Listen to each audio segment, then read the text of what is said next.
Tamanho da projeção. Eu olhei aqui, tá tudo, o caminho tá ok, então acho que vai dar certo. Mas hoje nós vamos partilhar, né, um pouquinho aí. Nós temos hoje a Fernanda, que cuida dos pequenos aí, em especial na área de alfabetização, né? Mas nesse caminho, né, em crianças com atraso, nesse caminho de alfabetização, esse olhar mais educacional hoje vai ser um pouco o nosso desafio, né? Então, ela tem bastante experiência na área, tem cada vez mais buscado se aperfeiçoar nesse caminho integral mesmo, né, do ser humano, que é bem o que nós estamos buscando. Então, ela nos ajuda em alguns momentos lá na escola, né, católica aqui de Araxá. Então, nós queremos aproveitar um pouquinho, né, desse olhar dela, do conhecimento dela, para fortalecer também o nosso olhar, né? Quantos casos, às vezes, a gente vai pegando. Nós temos aí grupos que estão em escolas, né? A Débora, que é diretora da escola, Leana também, que está na escola, e assim por diante, né? Então, sempre a gente tem esses desafios aí.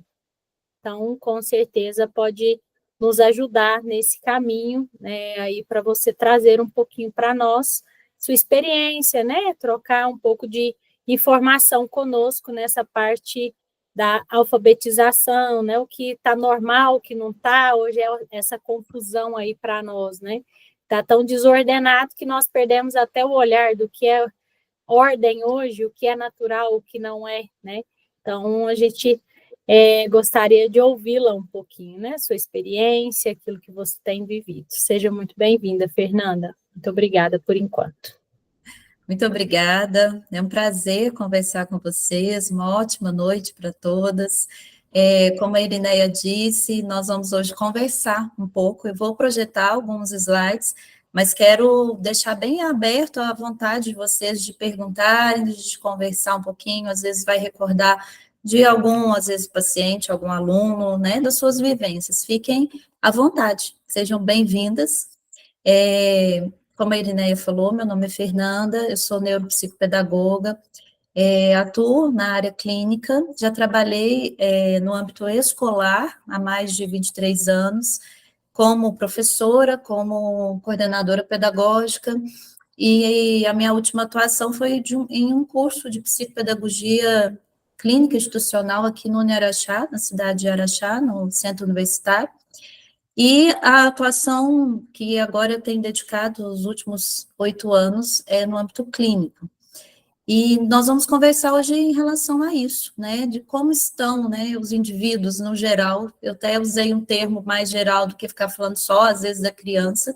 A minha atuação, o meu foco maior tem sido a avaliação, né, a parte de crianças e adolescentes. Trabalho com crianças que têm já o laudo dos transtornos do neurodesenvolvimento, mas também a investigação inicial, que é o nosso tema principal. Nós vamos conversar sobre a seguinte queixa: por que ele não aprende? Né? E eu deixei aqui, deixa eu projetar aqui para vocês. Vamos ver se vocês vão ver a minha tela. Irineia vai me falando aí, me dando um ok. Vamos lá.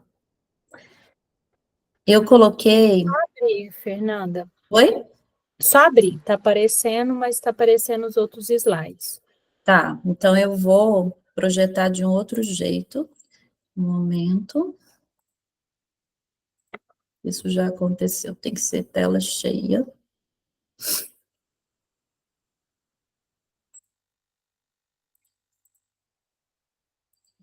Vocês vão ver a minha tela.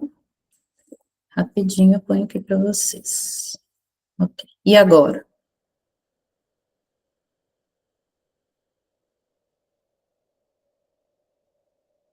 Agora apareceu, Irineia? Ele em tela cheia?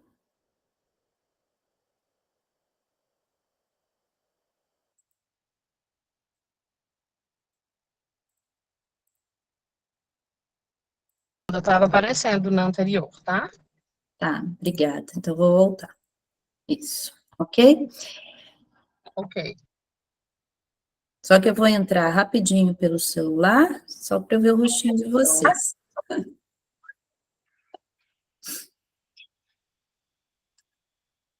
Agora deu certo. Deu certo, né? Eu entrei aqui pelo celular, que aí eu vou ver no rostinho de vocês. Vamos lá. Então, tá. Então, eu pergunto, né? Por que ele não aprende? Vocês recebem essa pergunta frequentemente? Quando a gente fala aprende, eu não estou dizendo só porque ele não lê, ou porque não é só relacionado à aprendizagem. Às vezes chegam muitos perguntando assim, por que ele não fica quieto? Por que ele está com tão pouca concentração? Por que ele não está memorizando? Né? E é independente de ser em relação a aprender apenas a questão da leitura, escrita, a parte de habilidades acadêmicas, né? Eu vou passar aqui para vocês, para fazer mais uma pergunta. O que impede o indivíduo a desenvolver conforme o esperado para a idade? E aí, gente?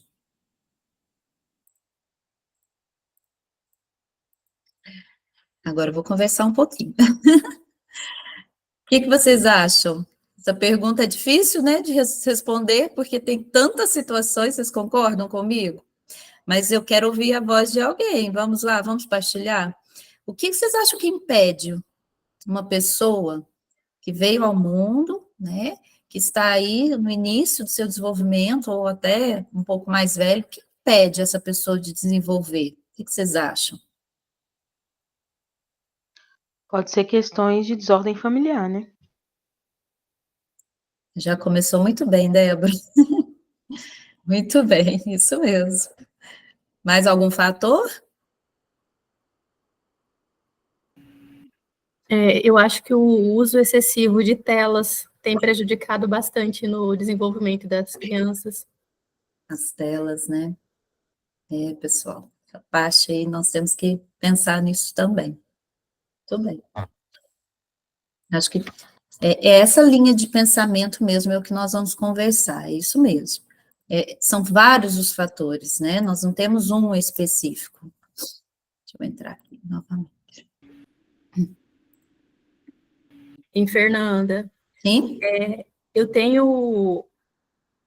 faço um atendimento voluntário, então eu recebo, às vezes, adolescentes, crianças, assim, de escolas municipal, estadual, né, Ok. públicas, e eu tenho recebido, assim, crianças no sexto, sétimo, na verdade, assim, lá no estágio mesmo, quando eu me formei, que eu me formei, assim, um pouco tardio, né, na psicologia, no estágio escolar, a gente teve bastante um reflexo disso na escola pública, assim, de vários adolescentes que estão lá na sétima série e eles não estão alfabetizados.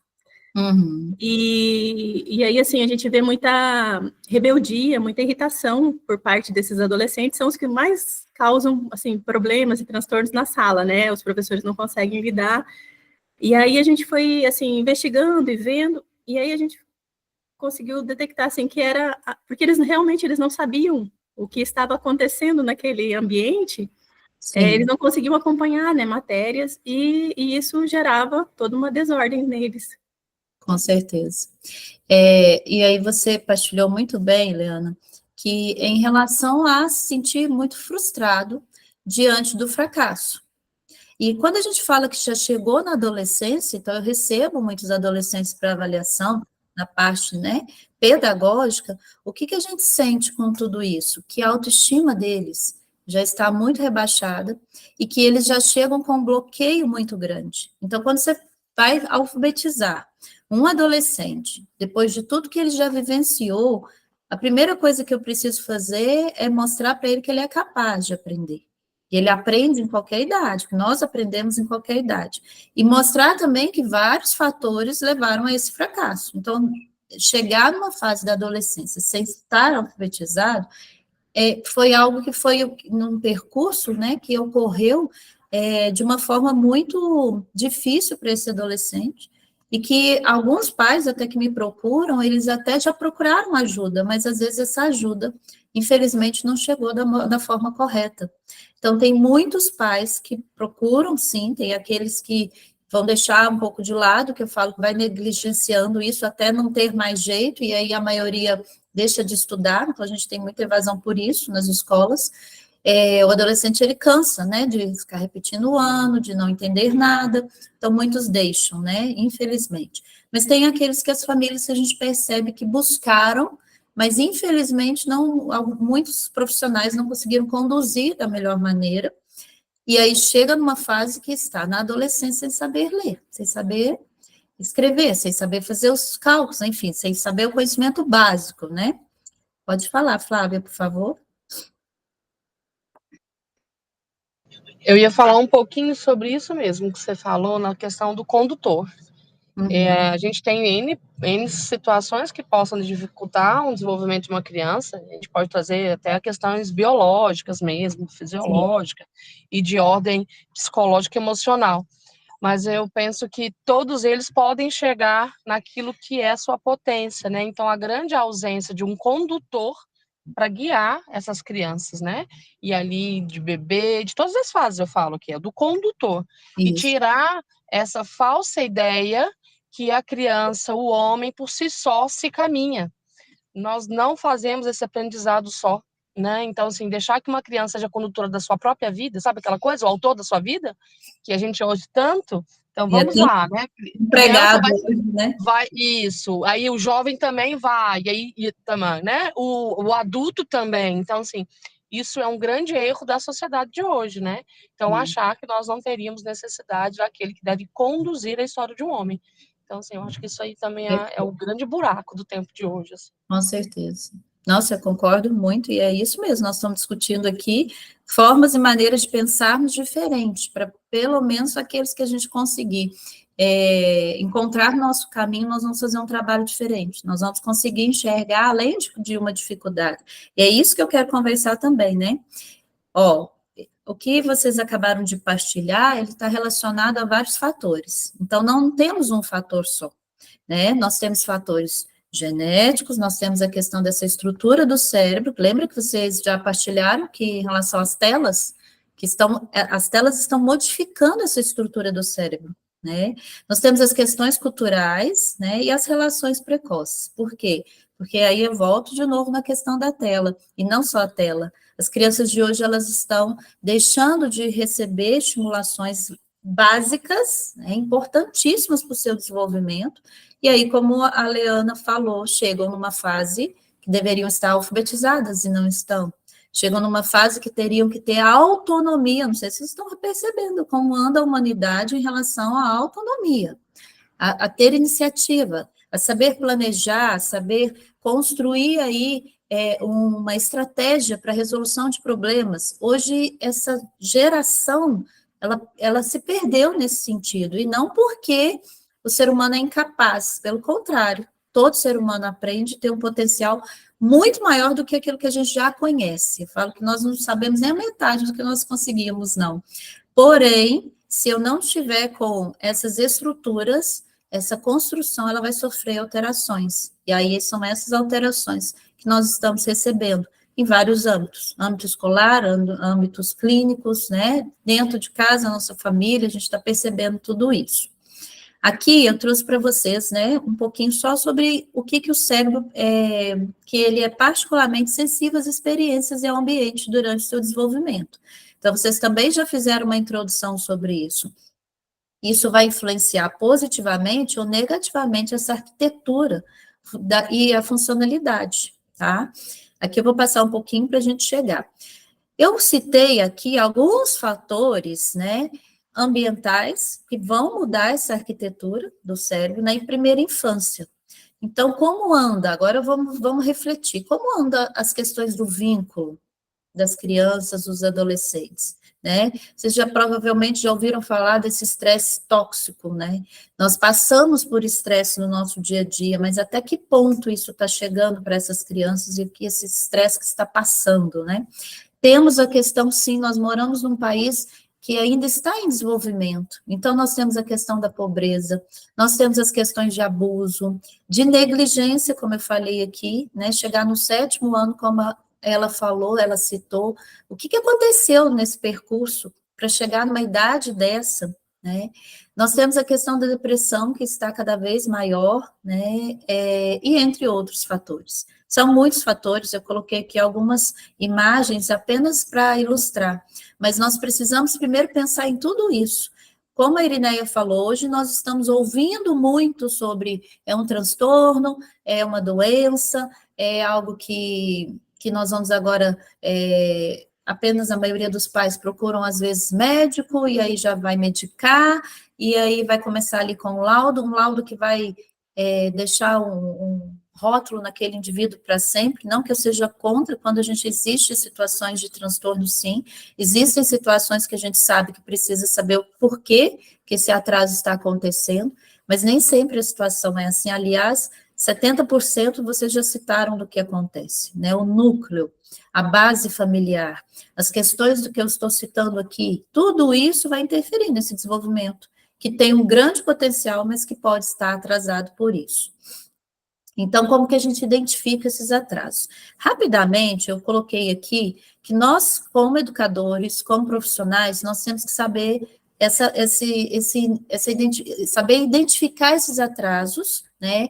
Então, para isso, eu preciso primeiro conhecer o que a gente chama de desenvolvimento esperado. Cada criança, ela tem o seu desenvolvimento? Sim, mas não é como a Flávia citou, né? Cada criança vai se desenvolver sozinha, de jeito nenhum, né, Flávia? Você colocou muito bem, que primeiro a gente vai precisar conduzir. E, aliás, eu converso muito com os pais em conduzir isso por todo o percurso até a fase adulta. Então, tem muitos pais que chegam aqui comigo e falam assim, mas ele já está no 4º ano, não consegue estudar sozinho. Mas como é esse sozinho? Por que eu não posso dar esse suporte? Qual o papel da família no desempenho escolar na hora de uma tarefa? Porque a maioria não quer fazer essa tarefa, a maioria quer que ele já faça tudo sozinho. Então, você imagina uma criança que nasce, né? Nós, seres humanos, a gente passa por estágios e a gente vai passar isso lentamente. Tem muitos animais que já nascem andando, e nós nascemos muito dependentes, nós vamos precisar muito, inicialmente, depois em outras fases também, de todo um monitoramento. Então, eu tenho conversado muito com os pais, né, de monitorar esse desempenho, esse desenvolvimento. Não sei se vocês percebem, mas está crescendo muito essas lacunas nesse desenvolvimento, e aqui eu estou falando da parte do corpo mesmo.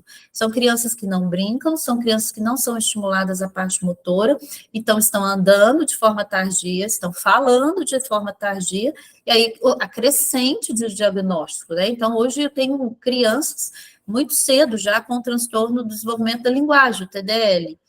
Por que não estão falando? O que está acontecendo? Claro que nós vamos ter exceções de casos realmente, que é uma condição que aquela pessoa nasceu e ela vai se desenvolver em outro ritmo, mas ela vai aprender a falar. Ela vai demorar um pouco mais para perder as trocas, vai.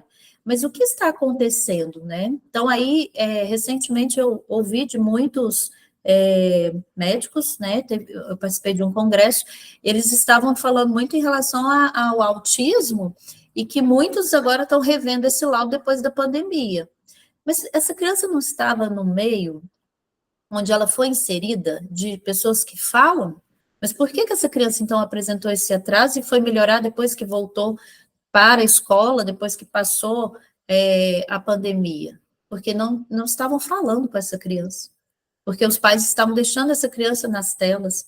A criança precisa do modelo. Então, aqui passando aqui rapidinho para falar para vocês, a primeira coisa que eu deixo vamos observar esse desenvolvimento motor, né, a parte motora grossa, porque a gente precisa acompanhar se essa criança está conseguindo ali, dentro do esperado, engatinhar, se ela está conseguindo andar, se ela consegue fazer ações, né, como pular, correr, subir, descer degraus. Isso é o desenvolvimento esperado motor, e isso tem as suas faixas etárias. Também em relação à parte motora fina, né? Então, as crianças hoje, eu tenho aqui avaliações que eu vou entregar tesoura para a criança, e a criança bem pequena, né? Eu tenho uma avaliação que começa com 2 anos ela é de bebês, né? Eu começo a avaliar a partir de 2,5, então a criança com 3 anos tem uma avaliação com tesoura. A criança nunca viu a tesoura, ela nem sabe como pegar aquilo. Por quê? Porque é perigoso. Então nós temos um grupo de pais que tudo é muito perigoso, não deixa, não oferece. Nós temos aqueles que não têm o tempo para oferecer. Então acho que a criança vai conseguir manusear uma tesoura sem esse monitoramento, sem ensinar. E aí depois quer que a criança esteja escrevendo com uma letra linda. Mas e o desenvolvimento motor? Como que ficou? Não tem, não acontece.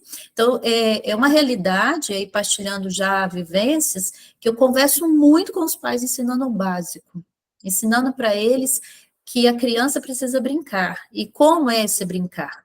Né? E eu vou brincar, pensando hoje na nossa realidade, com direcionamento para autonomia, para profissões. Então, quando eu coloquei essas imagens aí, eu pensei muito em quais imagens. É um brincar funcional, é imitando uma fase que eu vou conseguir lá na frente. Não é encher a criança de brinquedos. Infelizmente, tem muitos pais que acham que é ir comprando, e a criança não sabe nem o que fazer com aquilo. Não tem nem lugar, nem espaço para guardar.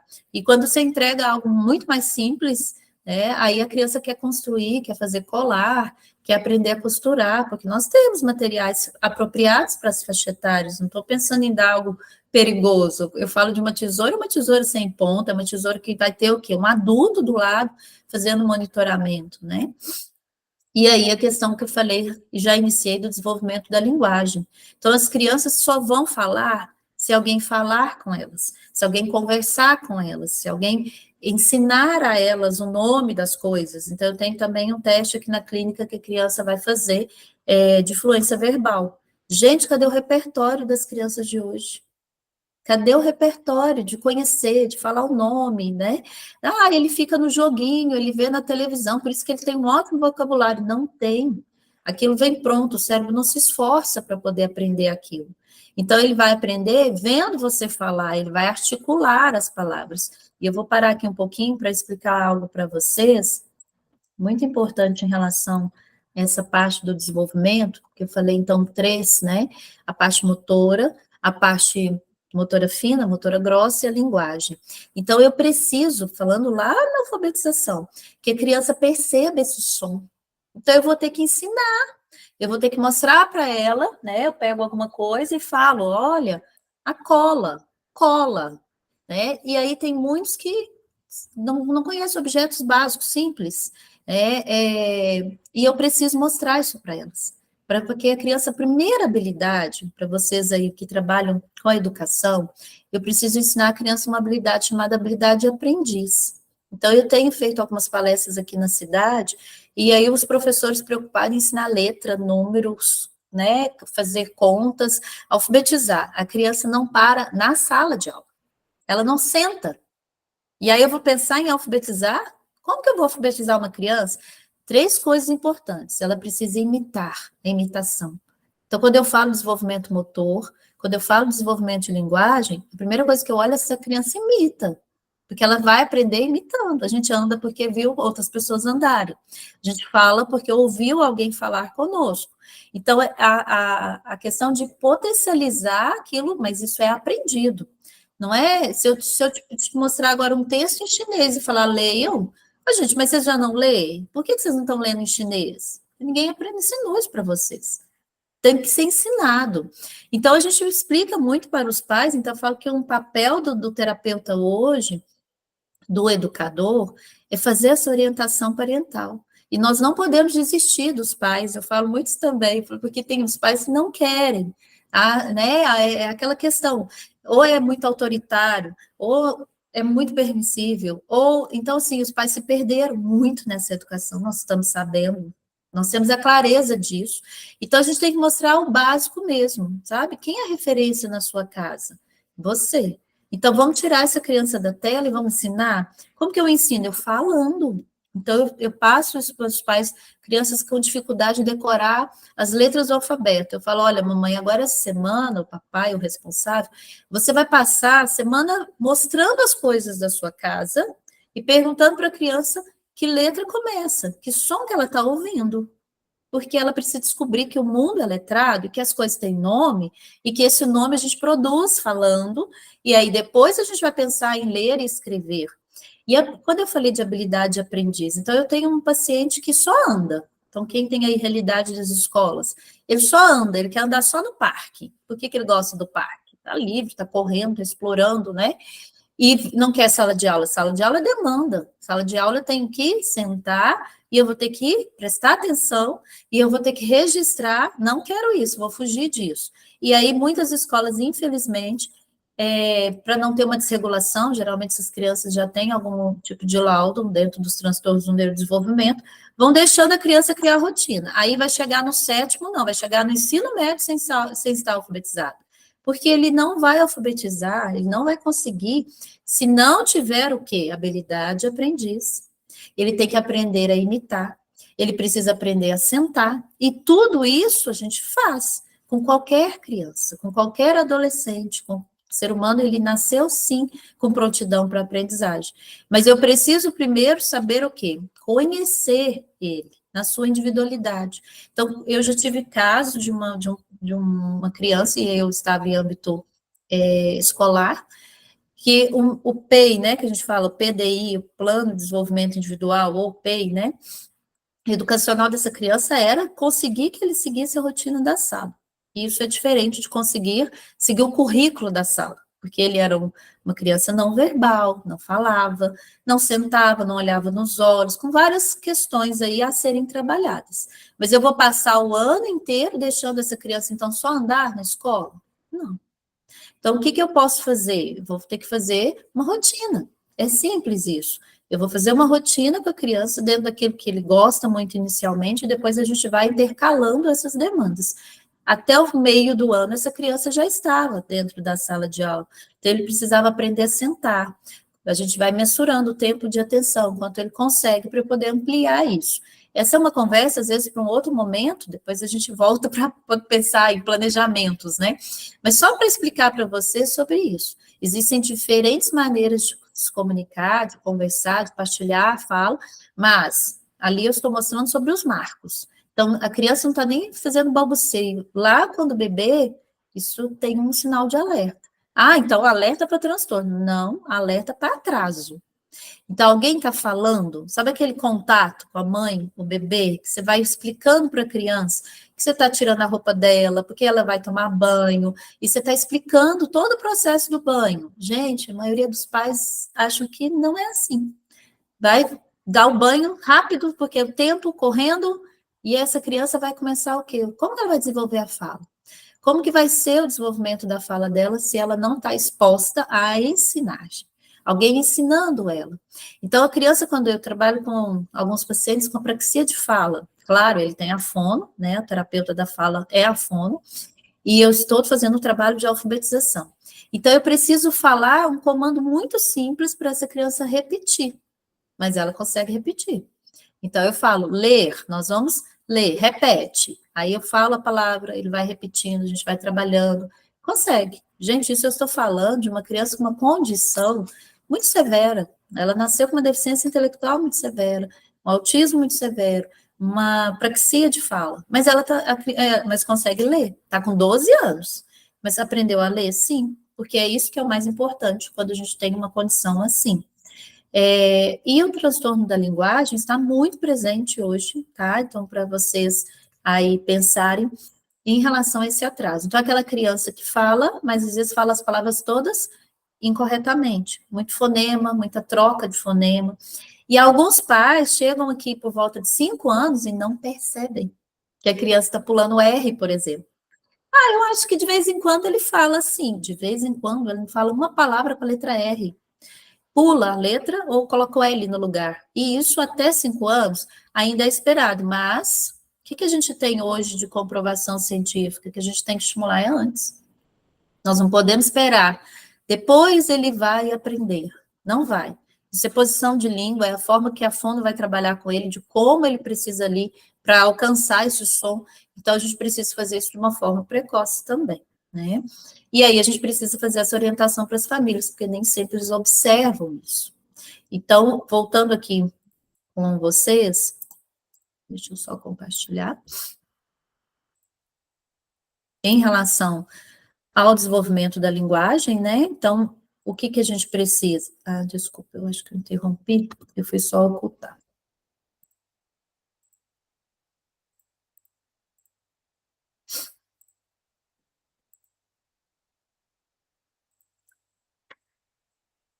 Esse desenvolvimento, ele envolve tanto a comunicação verbal quanto a comunicação não verbal. Então, apontar, né, a criança precisa aprender pequenininha a apontar, precisa tentar falar.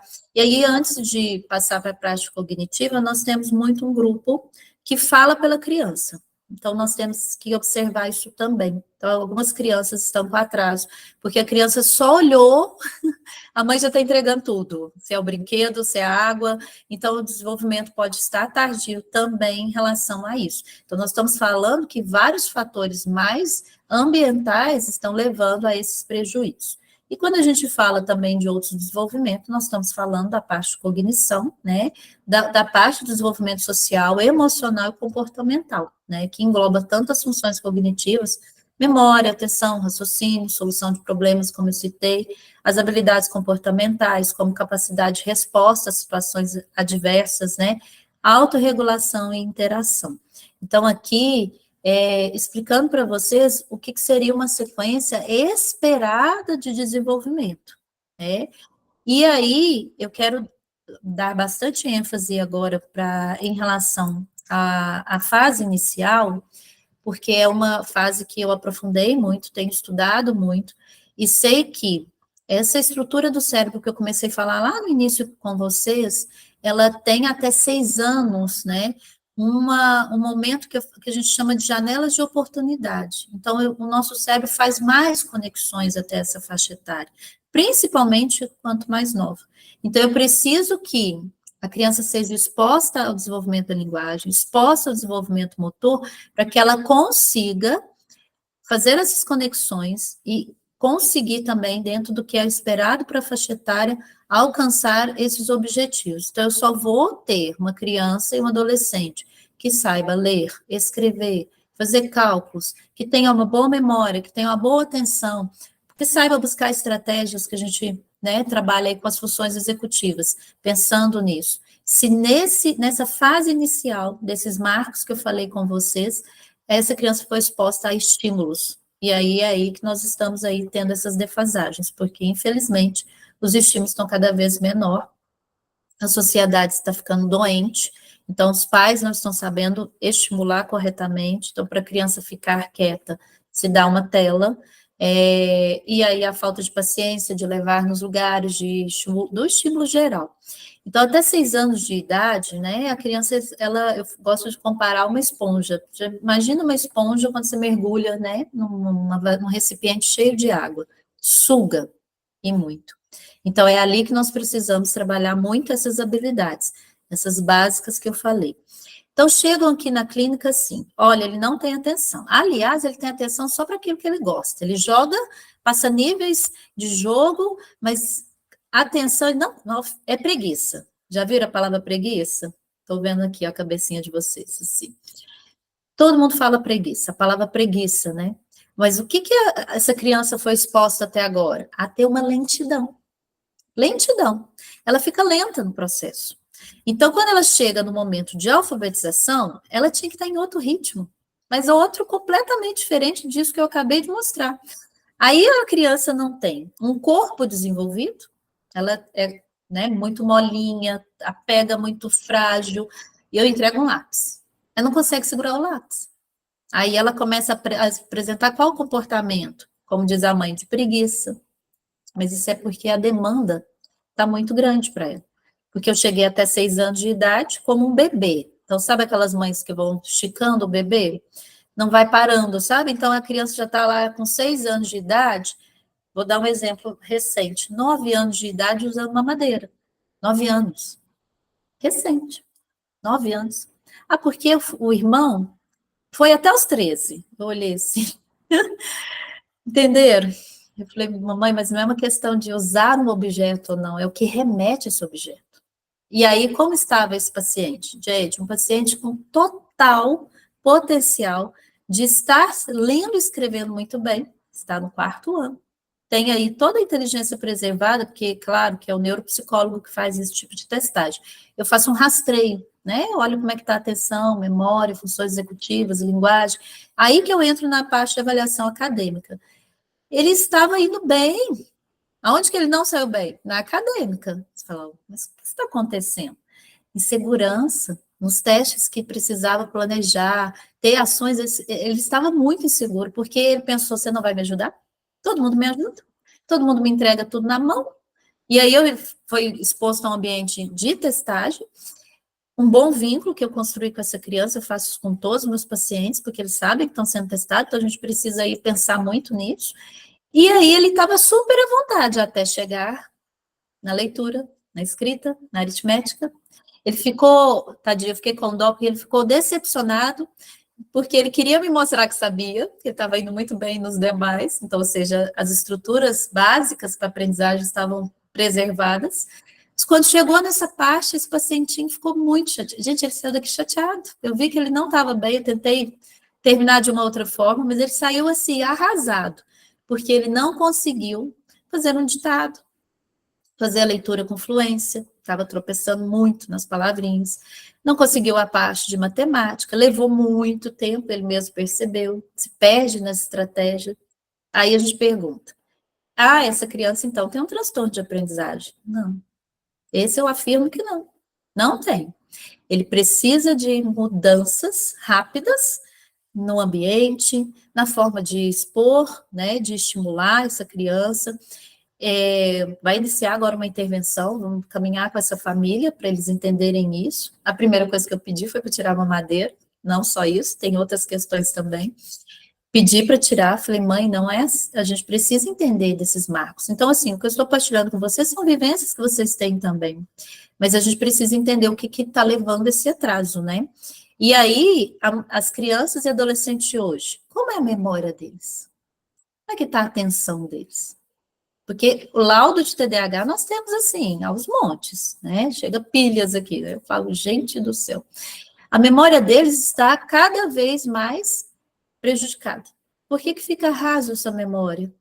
Porque eu só vou ter uma boa memória se eu estimular a minha memória, se eu conseguir que a minha memória se amplie. Nós não acabamos de falar, pensa você como adulto. Quantas palavras você falava quando criança? Quantas palavras você fala hoje como adulto? O que aconteceu? Você ampliou. A mesma coisa acontece com a memória. Se eu tenho uma memória que eu decoro as coisas rasas e eu vou enchendo ela, porque a tela faz isso, né? Muita informação, informações desnecessárias, eu vou sobrecarregá-la. Aí, quando eu estou diante de uma atividade que eu preciso de atenção, de memória, de funções executivas no geral, meu cérebro fala de jeito nenhum. Isso aqui é muito difícil. Não quero isso. Cadê minha tela? Aí é a realidade dos educadores. Gente, está muito desafiador mesmo o professor. Porque o professor está disputando com algo que, infelizmente, é muito difícil você conseguir ali, né? Ter atenção das crianças de hoje, mostrar, partilhar. Agora, quando a criança é exposta desde pequeno, é diferente. Ela chega já sabendo, nessa faixa etária, ela já tem um repertório nessa faixa etária dos maiores que ela consegue. Então, nosso foco tem que ser essa estimulação precoce, desde pequenininho, tá? Essa é só uma introdução para a gente conversar um pouquinho. Alguém tem alguma pergunta? Fiquem à vontade, tá? Ok. Então, vamos lá. E aí eu queria deixar claro que essa introdução foi para a gente conversar sobre essa diferença. E aí nós temos mais indivíduos com dificuldade do que com os transtornos, tá? Então, vamos lá. O que leva alguém a ter uma dificuldade? Obstáculos temporários no processo de aprendizado, causado por fatores externos, né, como ambiente desfavorável, falta de oportunidades educacionais, e pode ser resolvido com mudanças também no ambiente ou na metodologia. Então, quando eu falo de dificuldade, a gente vai pensar na palavra passageiro. Passa. Passa como? Com a intervenção correta. Senão, essa dificuldade vai virando um problema, e esse problema vai ficando cada vez maior. Mas ela é passageira. Quando a família e o indivíduo, ele pensa, não, nós precisamos mudar isso, nós vamos buscar estratégias para alterar, para mudar isso. Então, o que a gente vê? Que a dificuldade, ela frequentemente, ela tem essa origem, né? Tanto cognitiva como emocional, e ela pode ser superada com muita paciência, com orientação adequada, né? E ali na infância, né, a gente vai trazer esses desafios particulares e pensar na parte da escola, tá? Aqui eu vou parar um pouquinho, preciso explicar uma coisa para vocês. Eu vou entrar aqui na questão da metodologia, tá? Vou falar um pouco mais da alfabetização, como a Irineia iniciou, que é algo que eu tenho aprofundado e tenho recebido muito público-alvo, como as questões da demanda da alfabetização. Quando que uma criança consegue ser alfabetizada na idade correta? Quando ela foi exposta a metodologias adequadas. E isso não está acontecendo nas nossas escolas. E eu tenho conversado aqui nas escolas de Araxá sobre isso, e outras, né, que a gente consegue aí partilhar. A gente precisa de uma estimulação adequada. E as escolas, infelizmente, o que nós temos, por exemplo, na alfabetização, pensando aí naquilo que é a lei maior. Então, o que o MEC propõe? Uma alfabetização que tem um texto, que a gente chama de método global. Desse texto, a professora vai partir para as partes menores. Mas se eu não sei nem juntar sons, como que eu vou começar lendo um texto? Que lógica tem isso? Vamos pensar em relação a isso. Qual é a lógica?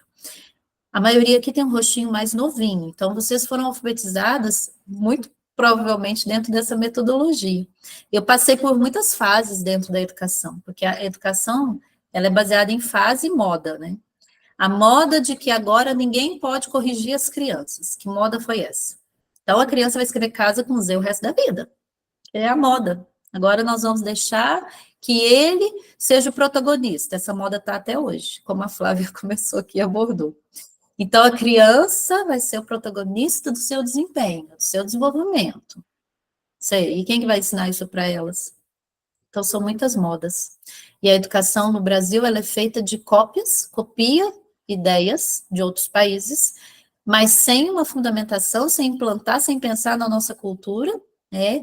Eu tive a oportunidade de fazer um estágio em Portugal e acompanhar como que acontece, né, essa parte dentro das escolas. Lá os terapeutas estão dentro das escolas, não é, a maioria não atende em âmbito clínico, e eles fazem um trabalho que isso eu vejo como muito positivo fora do Brasil, que é da estimulação precoce. Então, a criança de risco nasceu prematura, não começou a falar ou andar na idade adequada, ela já entra para a intervenção.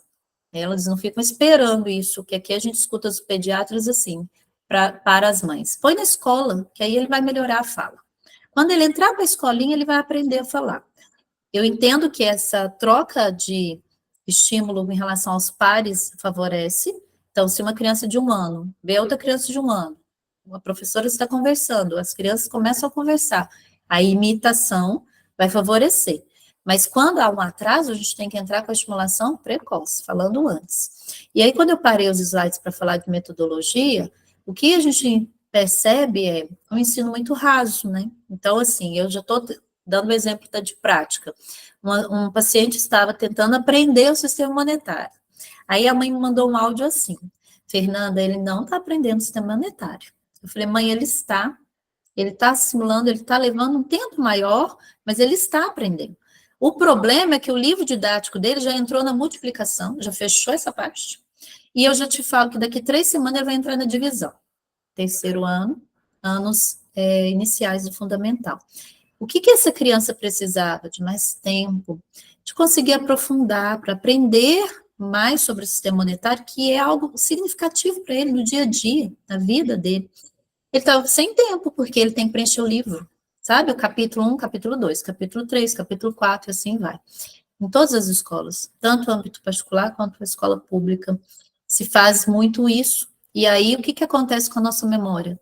Ela fica ali na memória de curto prazo, né? Recebi informação, decorei, fiz prova, acabou essa informação. Recebi outra informação, aprendi, decorei, fiz prova. Se eu perguntar hoje para vocês, o que vocês estudaram em geografia lá no 4º ano, vocês lembram? Quem não foi para essa área, então, não lembram, né? Pois é. É claro que a gente não tem que decorar todo o currículo, não é isso o meu objetivo aqui com esse exemplo, mas é mostrando para vocês que hoje, então, as crianças estão expostas a ensinos que existe no mercado até em relação a materiais. Eu tive a oportunidade de conhecer muitos, uma escola ia mudar o material, a gente fez uma análise grande desses materiais, e aí você vê volume, sabe? O livro mais grosso é da escola que, ó, passa todo mundo no Enem. Será? Não é assim, né? Então, dificuldade de aprendizagem, ela está muito relacionada à metodologia e muito relacionada a estímulo. Então, a criança que não é estimulada, o adolescente que não é estimulado, ele realmente vai apresentar muita dificuldade. E a dificuldade pode passar a ser um problema de aprendizagem, né? Isso pode acontecer sim, porque ela só vai ser passageira se eu conseguir realizar uma intervenção inicial. Senão isso vai virando um problema maior. Como que alguém vai fazer uma conta de divisão se não sabe fazer uma subtração e multiplicação? Já pensaram nisso? Então, para que isso aconteça, eu tenho que pensar em todas as etapas e no momento adequado. E nós recebemos, como a Leana falou, não só não alfabetizado, mas em todas as áreas. Você vê uma defasagem geral. Por que essa defasagem está acontecendo? Porque a gente precisa rever metodologias. Metodologias. O professor de hoje, infelizmente, né, ele recebe uma formação básica, que não aprofunda, ele recebe um livro didático e ele vai fazendo aquilo que está no livro. E aí eles têm um tempo para cumprir, e esse tempo não é um tempo que ele tenha para aprofundar com a turma. Então, ele fica realmente sobrecarregado pelo tempo que ele tem que cumprir até o final do ano. Isso é planejado, isso é fora, né? A gente recebe isso como como aquilo que você precisa trabalhar em relação ao currículo do ano. E quando chega mais ou menos no meio do ano, aí os professores começam a andar rápido com aquilo ali para terminar. Será que isso é aprendizagem? Isso vai acontecer da forma adequada? Aí vão virando lacunas, né? Então, como eu dei o exemplo da divisão. Eu só vou saber fazer uma divisão se eu souber uma subtração, multiplicação, ou seja, eu preciso saber as 3 operações básicas antes. E aí isso vai se transformando em situações cada vez mais difíceis. Aí chega para mim, Fernanda, ele tem descalculia? Ele está com dificuldade na matemática. Será que ele tem descalculia? Cadê os processos? O que é uma ordem esperada para aprender, né? E aí, voltando aqui com vocês, gente, pode interromper, pode fazer pergunta, fiquem à vontade, tá? Só colocar aqui para vocês. Vamos lá. E aí, agora eu quero falar um pouquinho, então, em relação dos transtornos, né? Que qual é essa diferença? Que fique bem claro para vocês. Os transtornos de aprendizagem, eu estou referindo mais em relação à aprendizagem, eles são condições, né, que vão afetar a capacidade de uma pessoa de adquirir e usar habilidades acadêmicas. Quais são os fatores que a gente percebe em relação à leitura, né, em relação a fazer a escrita, em relação aos cálculos? Os principais, até aqui eu coloquei ainda antes do DSM-5, que são termos mais conhecidos, né, dislexia, disgrafia, descalculia. Esses termos não são mais utilizados. O DSM-5, a gente utiliza os transtornos de aprendizagem com prejuízo na leitura, transtorno de aprendizagem com prejuízo na escrita, transtorno de aprendizagem com prejuízo na matemática, tá? Então, houve essa alteração. Esses transtornos, eles surgem quando? Na fase da infância, tá? Então, ele vai aparecer, sim, com algumas dificuldades bem pontuais lá na infância, por isso que a gente fala criança de risco. Não decora as letrinhas do alfabeto, tem muita dificuldade com rima, dificuldade com parlenda, até tem muita dificuldade com os numerais também. Então, isso são características que na educação infantil a gente já tem que ter um olhar mais atento. Primeiro, eu vou pensar que é uma dificuldade, eu vou ensinar para ele de uma forma diferente. Depois, a gente vai acompanhar esse processo, né? Qual que está sendo o ritmo em relação a isso. Então, em termos gerais, um transtorno de aprendizagem é uma condição de origem neurobiológica. O indivíduo nasceu com essa dificuldade, que vai impactar o aprendizado e a inteligência de uma pessoa em várias áreas. Lembrando que a pessoa ela tem inteligência preservada. O que dificulta é uma área do cérebro que apresenta um prejuízo. Então, ele vai tentar ler, e aí ele vai trocando as letras. Eu tenho um aqui que tem a dislexia, e eu quero partilhar com vocês como foi o processo dele, para vocês entenderem direitinho essa diferença de dificuldade com o transtorno. Ele chegou com muita dificuldade, já no 4º ano, final do 3º, foi o ano passado. Final do 3º ano, muita dificuldade, ele não lia, né, nada. E aí, o que eu fiz? Eu fiz a avaliação, sinalizei para a família que existe uma hipótese, né, dos transtornos de aprendizagem com prejuízo na leitura e escrita, que seria a dislexia, e que primeiro ele receberia intervenção. E isso está escrito no DSM-5, e é o correto com qualquer indivíduo. Eu vou primeiro estimular, porque se for uma dificuldade, isso vai passar. Então, eu preciso do apoio da família, do apoio da escola, das adaptações necessárias. Então, essa história que a gente ouve muito, né? A escola pediu o laudo. É direito do aluno receber a estimulação e receber as intervenções e adaptações na escola sem o laudo. Não sei se todos vocês sabem disso. Eu vou primeiro estimular para depois verificar a resposta à intervenção. Então, eu primeiro vou estimular esse paciente. Vamos ver como que eu vou estimular? De uma outra forma. Se eu fizer igual à escola, ele já tinha aprendido lá na escola. Então, eu vou trazer para ele o quê?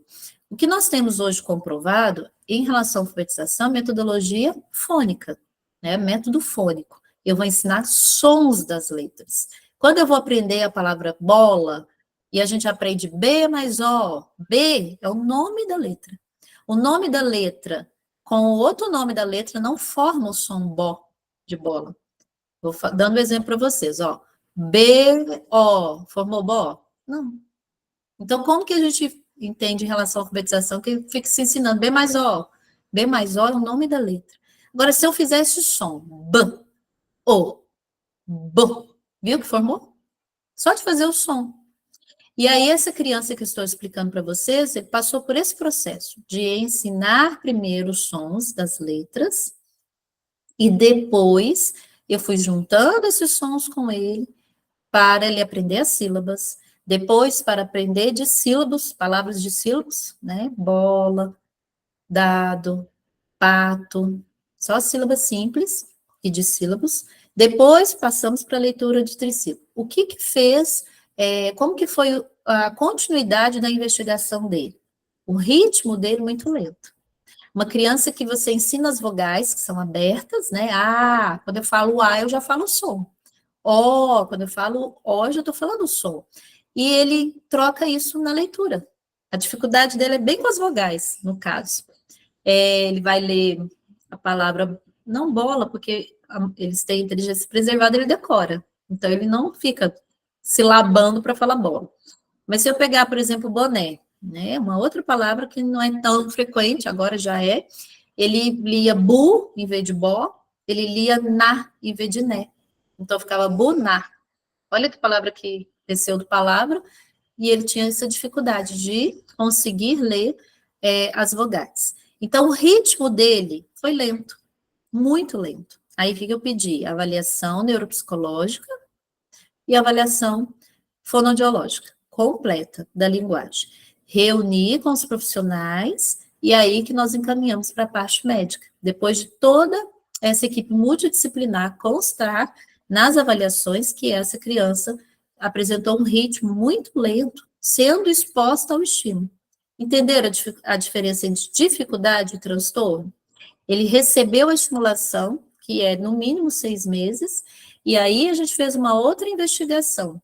Ou seja, a dificuldade, ela está persistindo.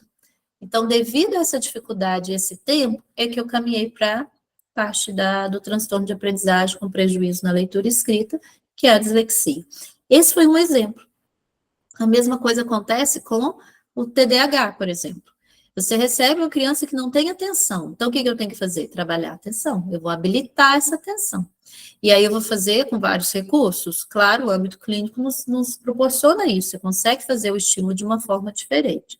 E aí, durante o estímulo, você vai perceber que tem uma falha maior, que a maioria hoje já chega, né? E é até difícil da gente separar, que é o do controle inibitório.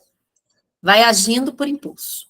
Mas nós falamos de uma questão de desordem interna, né? E aquilo que não é estimulado vai chegar mesmo assim. Então, a criança está sempre agindo por impulso. Então, tem que fazer todo um trabalho para conseguir. Melhorou? Era uma dificuldade. Você estimulou, continua persistindo. E é claro que eu preciso de todos os envolvidos com aquele indivíduo trabalhando em conjunto. Nenhum terapeuta consegue fazer uma modificação sozinho. Então, eu preciso que a família me ajude, eu preciso que a escola me ajude para avaliar. E aí, a gente pede uma avaliação, porque você vai avaliar principalmente no dia a dia. Como esse indivíduo é no dia a dia? Aí você vai vendo ele muito disfuncional, a disfunção executiva muito grande. Então, quando a gente fala do TDAH, a questão maior que leva ele a ter uma desatenção é as funções executivas, as disfunções. Então, o controle inibitório muito falho, muita dificuldade de ser flexível, uma rigidez de pensamento. As crianças hoje, elas já estão muito rígidas, não sei se vocês têm percebido isso. Uma dificuldade de perder, não gosta de perder no jogo.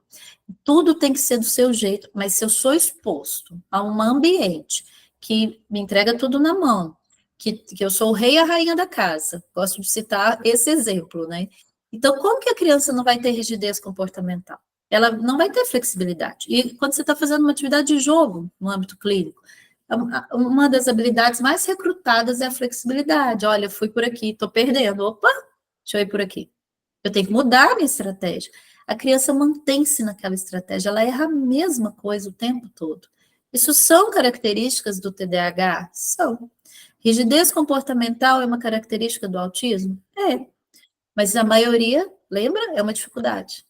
Ele está com uma dificuldade porque ele não foi exposto a uma estimulação precoce dessas habilidades. Então, por dentro, a criança vai ficando muito desordenada. E isso é muito difícil. Cabe a gente explicar muito isso à família e entender esse contexto. Porque senão, eu falaria que 80% dos meus pacientes estão com TDAH. E eles não estão. Não é isso, né? Então, a gente precisa muito pensar nessa questão. E aí, eu falo de metodologia, porque você recebeu um indivíduo e a queixa é, ele não aprende. Qual é a metodologia que ele está sendo exposta? O que está sendo estimulado?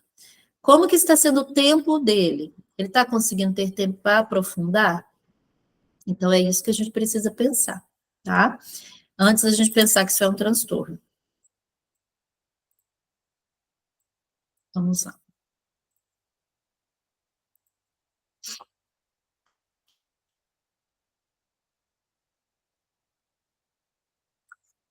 Foi aquilo que eu falei, a maioria dos indivíduos apresentam dificuldade, e aí a gente está conversando um pouquinho sobre como identificar.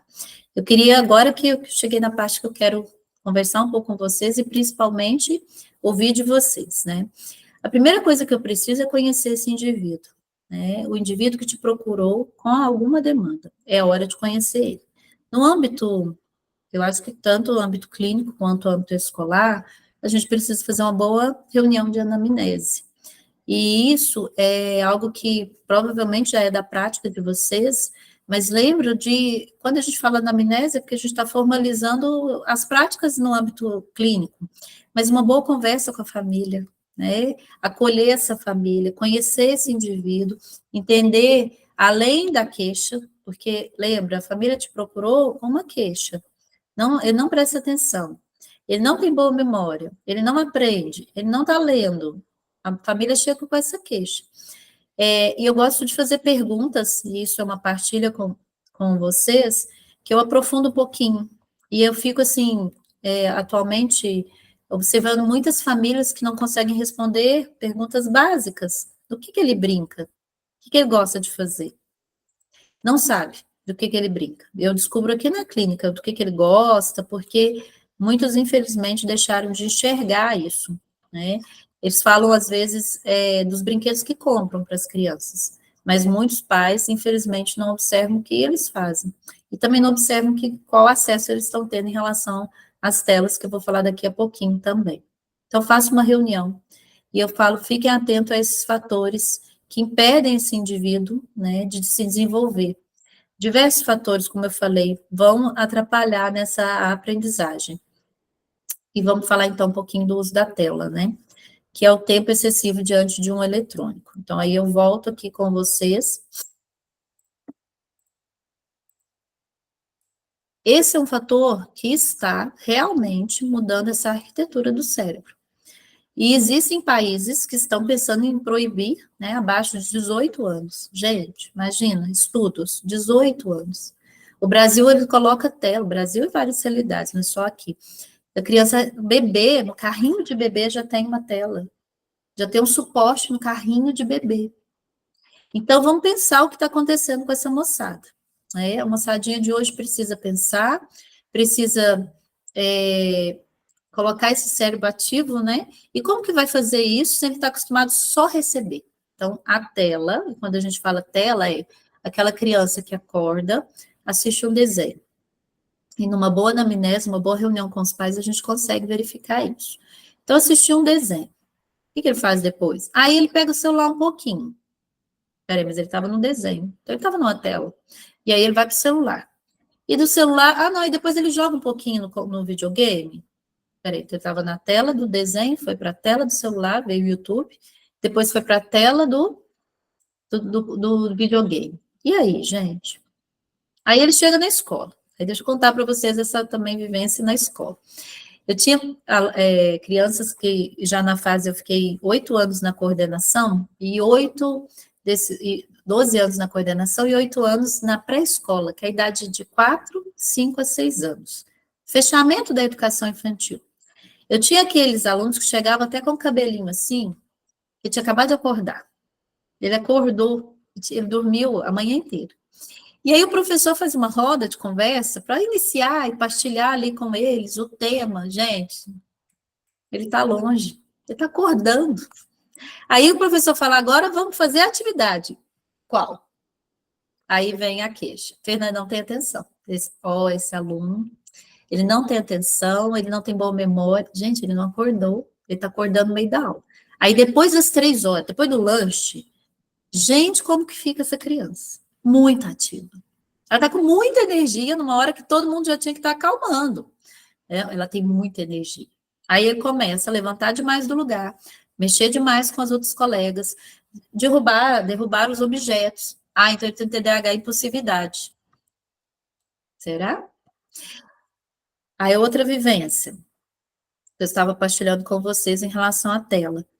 Aquela criança que não consegue ter atenção focada, porque tudo é rápido. Ela assiste vídeo assim, ó, e vai passando. Então, quando eu preciso manter a minha atenção sustentada, meu cérebro cansa rápido daquilo, porque ele não foi treinado para manter essa atenção mais a tempo ali. Num desses artigos que o mundo está estudando para poder sinalizar, essa camada do nosso cérebro, né, principalmente região frontal, ela está afinando. Então, pensa uma laranja bem grossa, você quer descascar ela e chupar ali a laranja mesmo, a fruta na sua mão. Ela é fina, está ficando fino. E aí nós estamos perdendo o tempo atencional, e nós vamos ter que incluir os adultos também, porque a área do vício das telas é a mesma área das drogas, do açúcar, do álcool, a mesma área que aciona é a tela. Eu tenho pacientes que a família abraçou a situação, falou, vamos mudar, ficaram 2 semanas sem tela. A criança estava... ela não se suportava. É a mesma coisa, você pegar alguém e colocar numa clínica para tratamento de droga. É a mesma área. E aí é muito sofrido para essas crianças. Por quê? Porque permitiram que ela chegasse a esse ponto. Né? Então, alguns pais falam, mas como que eu vou fazer esse mundo tecnológico? As próprias escolas comandando as tarefas, tudo no eletrônico, o tempo todo. Eu tenho 2 adolescentes em casa. Eu vivencio isso com muita dificuldade. E aí eu apresento para os pais um aplicativo gratuito, chama Family Link. Quem quiser passar como sugestão, eu mando para a Irineia depois um vídeo que explica passo a passo de instalar, bem fácil, e o nome do aplicativo direitinho. Você bloqueia. Estou aqui conversando com vocês, são 20 para as 9, meus filhos não estão com acesso às telas, porque eu já programei nesse horário de não ter tela. E aí muitos pais me falam assim, mas como que você conseguiu? Gente, olha a questão de ser autoridade em casa, né? Como que eu consegui? Simples, eu comprei o aparelho depois de 12 anos de idade, eu coloquei o aplicativo. E eu já vivenciei muitas situações difíceis com os meus filhos, porque o mundo, ele quer deixar as crianças e adolescentes cada vez mais dependentes, e e as filosofias que se pregam em relação a esses acessos. Então, eu tenho adolescentes aqui, principalmente em fases iniciais, que eu chamo os pais e falo com os pais abertamente. O que o seu filho está vendo? Porque o que ele está trazendo está me preocupando. E a família, não, é só um vídeo sobre, em relação a abrir um presente que gosta de ver. Eu falei, não é somente só isso. Ele não está acessando só isso. E aí a gente vai tentando conscientizar. E isso, com certeza, vai afetar a aprendizagem. Então, uma das coisas que eu converso com os pais, e aí eu passo como orientação para vocês, nessa anamnese é, quanto tempo de tela? Eu peço aos pais assim, olha, mamãe, eu vi que você ficou um pouco, ou papai, ficou um pouco em dúvida, você passa um dia anotando para mim o tempo que ele fica? Gente, os pais que fazem, chegam assustados. Fernanda, você tinha razão. Ele está ficando 11 horas na tela, 12 horas. E aí? E aí vai afetar a aprendizagem, sim. Vai ficar cada vez mais difícil de aprender. Não tem como a gente não falar dessa questão do uso das telas. Então, eu acho importante nós, como terapeutas, como educadores, gastarmos muito tempo em relação a conscientizar essa questão do uso das telas, porque isso não é um transtorno de aprendizagem, é uma dificuldade que ele está tendo de aprender determinado conteúdo, determinada matéria, ou uma fase esperada da alfabetização, do raciocínio lógico-matemático, por causa dessa lentidão que as telas estão causando, né, nos jovens, nas crianças, né, no geral. Aí, nós não podemos esquecer que essa luz azul, ela é emitida, né, das telas, ela vai atrapalhar também o ciclo do sono, tá, do descanso. E aí eu coloquei como segundo ponto para conversar com vocês. Como está a qualidade do sono? Não, ele está dormindo, ele dorme bem. Olha a foto, gente. Vocês acham que a cabecinha desse menino aí está pensando naquilo que ele foi estimulado lá na escola, durante a tarde, na aula dele? Não. Ele vai estar pensando no jogo. Ele vai estar totalmente acelerado em relação a isso. E é durante o sono processa, né, consolida as informações adquiridas ao longo do dia. Uma pessoa quando não dorme o suficiente, ela pode enfrentar dificuldade de memória, de raciocínio, de resolução de problema, vai ter irritabilidade. Então, vamos lá. Vou olhar aqui para vocês um pouquinho. Então, essa dificuldade de aprendizagem pode estar relacionada a esses dois fatores que eu estou aqui conversando com vocês. Primeiro fator, o uso excessivo das telas. Segundo fator, sono. A criança que não dorme, primeiro, crianças que recebem laudos dos transtornos do neurodesenvolvimento, muitas estão relacionadas a uma qualidade ruim do sono desde bebê. O bebê que não dorme é um sinal de alerta, tá? O bebê que é muito irritado, que tem uma demanda de, às vezes, não espaça as mamadas, precisa ser olhado desde pequeno, porque isso é um sinal de alerta. Agora, as crianças e adolescentes que viram à noite, né? Eu tenho pacientes aqui que a família chegou a relatar que tem televisão no quarto, celular disponível, tablet disponível. Pergunto, qual é a qualidade de sono dele? Então, não só a luz que vai atrapalhar, né? Nós produzimos melatonina. Hoje está sendo um dos suplementos mais vendidos. Por quê? Porque se eu fico na tela, a minha melatonina vai ter uma baixa produção. Vamos pensar como era antigamente? As pessoas começavam um trabalho muito cedo, ou seja, o sol nasceu, vamos trabalhar. Que hora que eles dormiam? Na hora que esse sol também acabava. Então, o sol se pôs, está na hora de reunir a família num jantar e dormir. Era essa a rotina, né? Hoje a rotina é, enquanto tem luz, eu estou ativo. Sei, a gente vai usar a tecnologia a nosso favor. Nós vamos ter que dosar tudo isso. Uma criança ou adolescente sabe fazer isso só por conta própria, sem monitoramento? Não. Então, se eu dou ferramentas, instrumentos que vai atrapalhar o sono dele, eu já tive vários pacientes, não foi um caso ou outro, que quando a gente conseguiu melhorar o sono, a dificuldade passou. Não era um transtorno de aprendizagem, não era um transtorno de déficit de atenção. A dificuldade passou porque ele precisava dormir com qualidade. E aí, na anamnese, eu pergunto, como que ele dorme? E tem mães que não sabem. Aí eu pergunto, o lençol acorda na cama retinho? Ah, não, ele mexe a noite toda. Aí ela começa a lembrar. Ele vira, tem que ficar cobrindo quando tá frio, porque olha a qualidade. Ah, ele range os dentes. Ó, tá vendo a qualidade do sono? Muitas crianças medicadas já, porque não dormem, né? Muito terror noturno, muitos casos de terror noturno. Enurese, então já parou de usar a fralda. O que está fazendo essa criança fazer xixi na cama? Esses estresses que eu falei para vocês lá no início da palestra. Então, é um dia muito estressante. Uma exposição excessiva a estímulos errados, né? Então, estimular é muito importante. Mas a criança precisa aprender a ter pausa. E durante o sono, nós fazemos a higiene desse sono. E aí, se eu não tenho essa higiene, o que a gente pretende? Que a criança que aprendeu à tarde, vamos dar um exemplo aqui, as letrinhas do alfabeto, que durante o sono ela joga isso para a memória de longo prazo.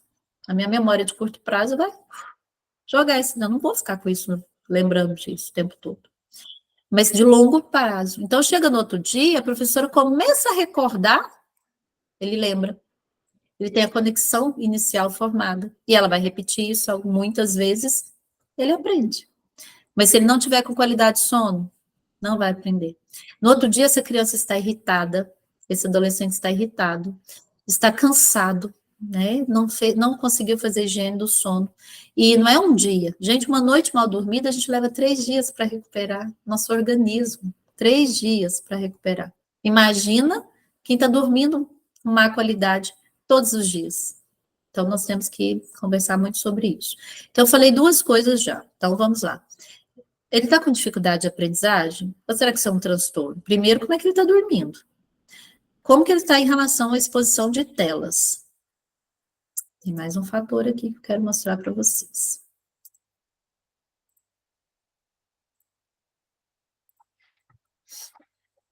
Qual é a qualidade da alimentação desse indivíduo? O que as crianças comem hoje? Aliás, pouquíssimas andam comendo, né? Porque as crianças não estão comendo. Eu tenho relato aqui que a criança ou come demais, tem um grupo que está obeso já, com questões de obesidade, e aqueles que não comem, que a família não sabe mais o que fazer. E muitas situações sensoriais. O que aconteceu com a humanidade? Que as crianças de hoje não conseguem experimentar alimentos, têm náuseas, passam mal mesmo, você precisa encaminhar para um ATO para fazer todo um trabalho, né, que precisa ir construir dentro do cérebro uma relação melhor com essa alimentação. Muitos casos. Questões sensoriais seríssimas. Eu tenho criança que não pisa na grama, que não gosta de areia, que tem questões com cheiro, com questões de uma sensibilidade muito grande a barulho, e não são autistas, viu? Isso aí são características de autismo, e nem sempre a gente vai enxergar isso como autismo. É um transtorno sensorial. E nós temos a questão da alimentação, a exposição da alimentação, não se senta mais para conversar, para comer à mesa, as crianças comem vendo tela, então até 2 anos a mãe vai misturando o que ela quiser ali, porque ela está pondo na boca e a criança está vendo a tela. Quando a criança começa a idade de 3 aninhos, 4 anos, ela já começa a negar, não vou comer isso. Aí a família, tadinho, então ele não gosta de brócolis, tira o brócolis. Não vou comer isso, tira a cenoura. Não vou comer isso, tira o tomate. O que as crianças comem hoje, vocês sabem? O público aí de vocês, agora eu quero ouvir um pouquinho, vá, vamos participar, senão só eu que estou falando. O que a moçadinha anda comendo aí na sua realidade?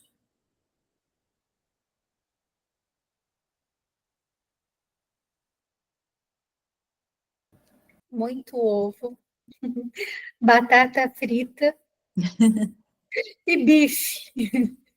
Você viu que só faltou o ovo ali na foto. Eu acho que deve ter o ovo ali naquele hambúrguer. O resto, você citou a minha foto.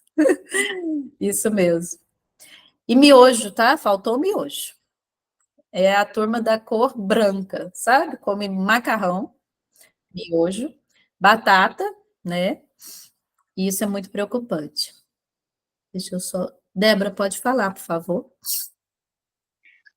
Nas escolas ocorrem também, assim, essas coisas de supermercado, sabe? Bolinhos, suquinhos, muito industrializados, né? Extremamente Então, industrializado. sim, isso prejudica muito, muito a criança e às vezes os pais não percebem. Isso mesmo. Não, com certeza. Não percebem. E isso está relacionado também ao tempo. A nossa vida se tornou uma vida muito agitada. E as nossas crianças e adolescentes estão entrando nesse ritmo. Então, eles têm agendas muito cheias e é tudo muito corrido.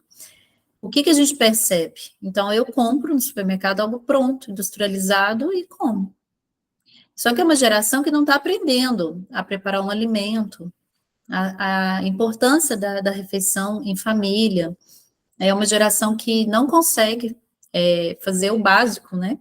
Então, eles não ajudam nem na higienização dos seus utensílios, aquilo que fez, vai ficando, e aí vai crescendo dessa forma, né? Infelizmente. Para que eu aprenda, você sabia que os neurônios precisam estar nutridos? Nossos bilhões, trilhões de neurônios? Precisam. E aí eu falo assim com as famílias, quando eu pergunto aqui numa boa anamnese, o que ele come? Aí eles começam assim, não, tem que comer. Eu falo, mas o quê? Aí você começa a perguntar, gente, lembra? A pergunta que está ali no papel, ela é uma, mas você vai abrir mais ou menos mais 10, quando você for fazer uma boa reunião com a família. E aí a gente escuta muito essa alimentação deles errada, a forma que é conduzido, a forma como é preparado esses alimentos, e muitas vezes a criança não está se alimentando bem. Né? E aí a criança tem uma outra questão que desencadeia, a fragilidade da saúde. Sabe aquela criança que está sempre doente, sempre com o narizinho escorrendo, sempre gripada, sempre tomando antibiótico? Então, nós estamos novamente falando de uma dificuldade de aprendizagem. Porque, principalmente, a alfabetização. Aquela criança que tem otite de repetição, isso aqui nela é tudo sinusite, rinite, tudo tampado. Aí a criança entra na parte segundo ano, terceiro ano, ela vai escrever, ela começa a trocar os sons. P e B, T e D, C e G. Por que está trocando esses sons? Surdas e sonoras. São sons que eu preciso ouvir bem e processar bem. Não está processando bem. Até escuta bem, faz exame de audiometria, tá tudo ok. Mas ela não processa isso tão bem. Então, ela vai escrever barriga, ela escreve barrica. Ó, entenderam? Porque ela não percebe o G. A diferença, a boca é a mesma. Eu tenho que ver a vibração. Você fala isso rápido. Num contexto escolar, onde tem outros sons, outros ruídos, ela não vai discriminar isso, né? E aí ela não está. Vamos lá, os fatores para a gente fechar aqui. Fator tela, dificuldade de aprendizagem. Questão alimentação, vai gerar uma dificuldade de aprendizagem. Sono, dificuldade de aprendizagem. Como que ela está ouvindo e como ela está vendo. Porque esse excesso de tela está trazendo o quê, gente? Visão, prejuízo na visão. Não, ele está enxergando, porque todo mundo acha que quem não enxerga bem vai ficar pondo as coisas assim, ó. Não é assim. Não funciona assim. Não é que a criança precisa chegar perto o tempo todo. Mas qualquer nível de dificuldade em relação a enxergar vai trazer esse prejuízo também. Então, primeiro nós temos que verificar isso. Ela está ouvindo e processando bem, ela está enxergando e processando também bem, ela está conseguindo ali ter uma alimentação, um sono de qualidade, e ela está com pouca tela. Se a gente pegar uma família, a maioria vai estar com qual pontuação para isso? Não está fazendo isso? Não está, não está, não está. Aí chega a queixa de preguiça. É porque tem preguiça. Será que é preguiça? Agora tem os pais do Google que chegam com os diagnósticos para mim. Fernanda, eu li, é dislexia, viu? Tem todas essas troquinhas aí.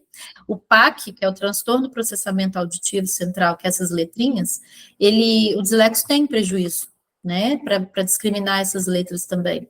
Mas nem sempre é dislexia. Às vezes o processamento auditivo central está sofrendo essa alteração, porque é uma criança que não respira, está sempre gripado, isso aqui está tudo tampado, sabe? A voz nasalizada o tempo todo. e aí a alfabetização vai correr com certeza, vai ter um prejuízo, vai ser difícil para ser alfabetizado, não vou generalizar, mas muitas crianças passam por isso.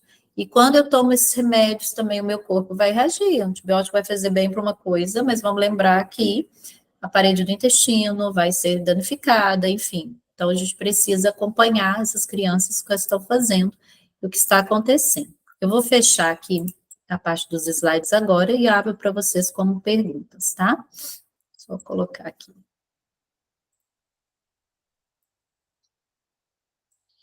Gente, eu não posso deixar de falar das questões emocionais, que tem um papel fundamental na aprendizagem.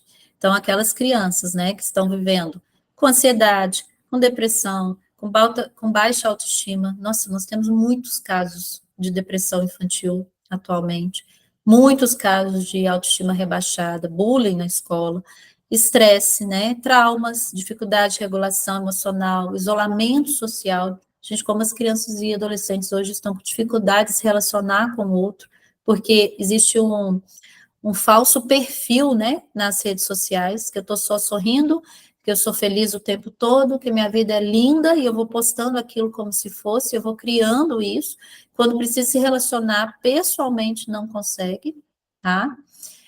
E aí, fechando, né, a aprendizagem é um processo pelo qual indivíduos adquirem, organizam e retêm conhecimentos, né, que são as habilidades, atitudes e valores ao longo da vida, né, são vários processos, como eu falei, da atenção, da memória, as questões da motivação, o contexto que ela está inserida, e a investigação das dificuldades de aprendizagem é um processo fundamental para identificar e entender as barreiras que uma pessoa enfrenta no aprendizado, tá?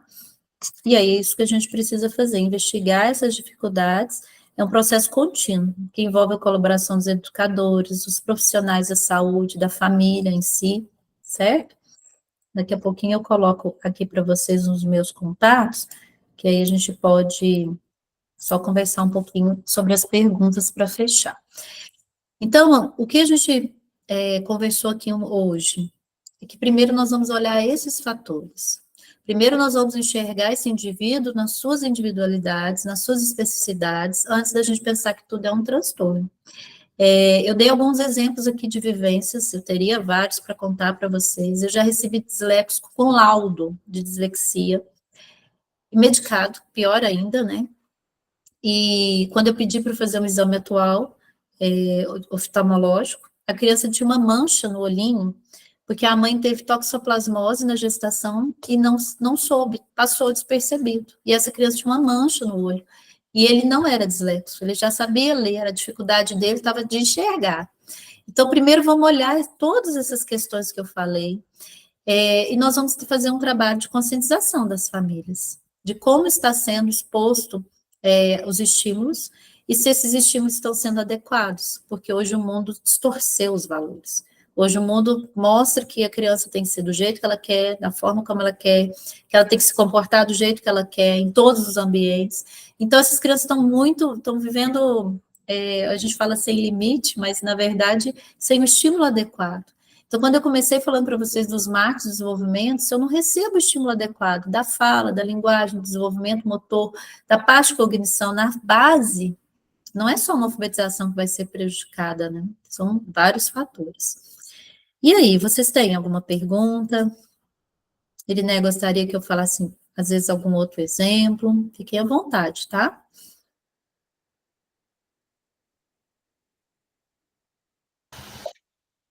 Andresa, fica à vontade, pode, por favor. Ai, que aula maravilhosa. Obrigada, primeiramente. Eu queria, a minha dúvida é o seguinte, em relação a tipo assim, uma pessoa, uma criança que desde criança recebeu estímulo, não era bem, foi alfabetizada, não teve esse déficit de aprendizagem nem nada, e a questão do formato da letra tem... que isso tem a ver necessariamente? É realmente algum traço realmente da personalidade? Eu falo porque isso aconteceu comigo. Quando criança, eu fui a pessoa que mais fez caligrafia na vida, e ainda hoje minha letra, se eu faço muito rápido, tem para as outras pessoas, né, é ilegível para as outras pessoas, né, para mim não, né, então eu consigo, né, escrever bastante rápido e tal, mas assim, não é como se não tivesse adiantado o tanto de caligrafia que eu fiz para a letra ficar, ela é igual, por exemplo, a letra maiúscula e a minúscula, né, você vê que de quem fez caligrafia, né, bem igualzinho, né, o tamanhozinho, né, a letra maiúscula é toda, mas não é uma letra bonita, graficamente bonita, né, e aí eu queria saber realmente a correlação disso, né, o que e assim, eu não tenho dificuldade com relação a isso, mas assim, ouvi a minha vida inteira, né? Meu Deus, que letra feia, que letra feia, que letra feia, que letra feia, né? Mas assim, dava para ler, né? E isso mexeu com certeza com você, porque houve um esforço. Então, quando eu me esforço para mudar, quando há um estímulo, e mesmo assim eu não alcancei os objetivos, aí entraria um caso da gente investigar os transtornos do neurodesenvolvimento. No caso, agora é um transtorno motor, considerado motor, que é a disgrafia. Então, é um transtorno que se fala pouco, que a gente não percebe em relação aos outros, e que pode ser uma condição. Agora, uma coisa que eu falo muito com os meus pais, quando a queixa é bem específica da letra, é porque a gente sabe que existem diferentes formas de fazer a grafia da letra. Então, eu tenho que buscar uma grafia adequada, que seja legível. E aí, o que se insiste muito no país? A cursiva. No Brasil, e isso fora não acontece dessa forma, se insiste com a letra cursiva. O que a gente tem que insistir é com o escrever. Tem que ser escrito porque você está trabalhando sua memória, então já tem muitos estudos em relação ao como isso é importante. Mas quando eu tenho uma situação que provavelmente é de base motora, eu preciso entender que existem outras maneiras. Então, fazer o traçado de outro jeito, sem ser com os lacinhos da letra cursiva, poderia ter sido um caminho para você que ajudaria a trazer essa letra cada vez mais legível. Como houve um treino, você treinou, então você conseguiu melhorar a organização espacial, tudo certinho. E outra coisa, Andressa, estou vendo que você usa óculos. Você sabia que nós não fazemos um exame, não é muito acessível, chamado exame de processamento visual? Da mesma forma que eu citei, que a gente escuta bem, mas às vezes a gente não processa isso tão bem no cérebro, pode acontecer com a visão. E quando eu fiquei no estágio que eu falei para vocês em Portugal, a gente foi numa clínica e a gente teve a oportunidade de passar por exames de processamento visual. Eu tive, quando criança, eu tive várias questões de visão, e eu superei, porque era tudo beninho, passou depois de 18 anos, mas um dos testes que ele fez lá conosco, com o grupo de estagiários, eu não passei. Tive dificuldade em 2 testes dele. Então, isso vai impactar na letra. A minha letra foi treinada a ser letra de lacinho, porque eu trabalhei muito no prezinho.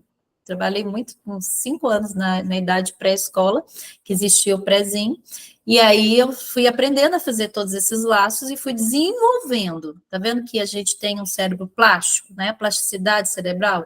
Eu posso ter essa dificuldade. Se eu estimular, eu posso superar. Mas o que eu vejo, como você falou, quando a gente escreve rápido, aí só a gente que entende a letra, não é assim? Isso tem a ver com vários fatores, questões motoras, questões do processamento. Então, infelizmente, não se faz. Tem no Brasil, sim, principalmente nas capitais, o exame de processamento visual. Então, fica aí um tema que você pode depois aprofundar, eu devo ter uns 2, 3 artigos também, que é como eu processo o que eu vejo. E se ele estiver sofrendo alguma alteração, ele vai sofrer alteração na letra, ele vai sofrer alteração em várias situações. Percepção de figura funda. Aí agora eu estou falando de habilidades que deveriam ser estimuladas na educação infantil, e a nossa educação infantil de hoje ainda é de muito preenchimento de registro, de escrita, sendo que a gente precisa trabalhar isso com as crianças. Eu tenho que treinar o meu olho para a leitura, sabe? Movimento sacástico, que se chama. Eu preciso treinar esse olho para eu não ficar fazendo assim com a cabeça. Já viram crianças que leem, a cabeça vai junto? O olhinho precisa ser treinado. Então, assim, nós temos ainda aquilo que você acabou de abordar pode ser N fatores e várias situações. Mas no lugar dos transtornos do neurodesenvolvimento em relação à letra, eu pensaria também assim, como foi a primeira correção que você recebeu em relação à letra? Porque dependendo, lembra que eu falei das questões emocionais, falei um pouco mais rápido, né? Porque eu não preciso aprofundar tanto, porque muitas são dessa área. Traumas que a gente vivencia lá atrás vão também refletir e vão ser difíceis de ser superados. Então, dependendo da forma como foi corrigido, dependendo da forma como eu recebi esse estímulo e talvez eu não saí tão bem, e aí acabou. Então, a gente precisa entender que existem marcas e que talvez seja muito relacionado a isso. Então, eu não penso sempre que é um transtorno do neurodesenvolvimento, que é um transtorno de aprendizagem. A primeira coisa que eu penso é o que pode estar causando, que é o que a gente conversou um pouquinho. Então, eu falei dos fatores externos, visão, audição, a questão das telas que estão interferindo na arquitetura do cérebro, criatividade, atenção, enfim. Mas falo também das questões mesmo de ordem, daquilo que eu fui estimulado na minha família. Você começou a sua fala falando, não, estava tudo bem em relação a isso. Então, aí eu iria para esse outro caminho de investigação, tá? Que eu acho prudente a partilha, achei excelente, porque outros devem estar pensando em pacientes e alunos, né, que você percebe uma situação semelhante. Eu já pedi muitas vezes aqui na clínica para a gente usar outra letra com algumas crianças. Fazer a letra de forma até 5º ano, e muitos adolescentes hoje escrevem com a letra minúscula. Muitos não. 80%. Já viram letra de adolescente, gente? Eles deixam os lacinhos e começam a escrever com letra de forma minúscula. Assim como está aparecendo o meu nome aqui, ó, na tela, o F é maiúsculo, depois você vai escrevendo com aquela letra ali. Em outros países é ensinado essa letra. No Brasil, nós aprendemos mais para ler, né? Não é em algumas escolas há um treino dessa letrinha, mas a maioria vai só com a letra de forma maiúscula e já começa a cursiva. E aí a cursiva, ela recruta muitas habilidades, principalmente essa parte motora, principalmente a atenção. Então, dependendo da situação do meu paciente, eu não fico presa à letra cursiva. Eu coloco para a família que se aquilo está gerando um gasto de energia do cérebro dele muito maior para ficar fazendo treino eu vou dar o exemplo daquele menino que eu falei para vocês que fechou a dislexia. Eu peço ele muito para escrever com letra de forma, porque ele precisa pensar nos sons, ele precisa pensar no que ele está escrevendo, e de repente ele está pensando em lacinho da letra, aí ele para de pensar como que escreve aquela palavra. Então, isso é algo que eu converso muito aqui na minha realidade para os pais terem atenção com isso, e que eu tenho sempre que conversar muito com as escolas, que são bastante resistentes quando a gente pede para manter uma letra que seja mais adequada para o perfil daquele indivíduo. Mais alguma pergunta? Obrigada. De nada, Andresa.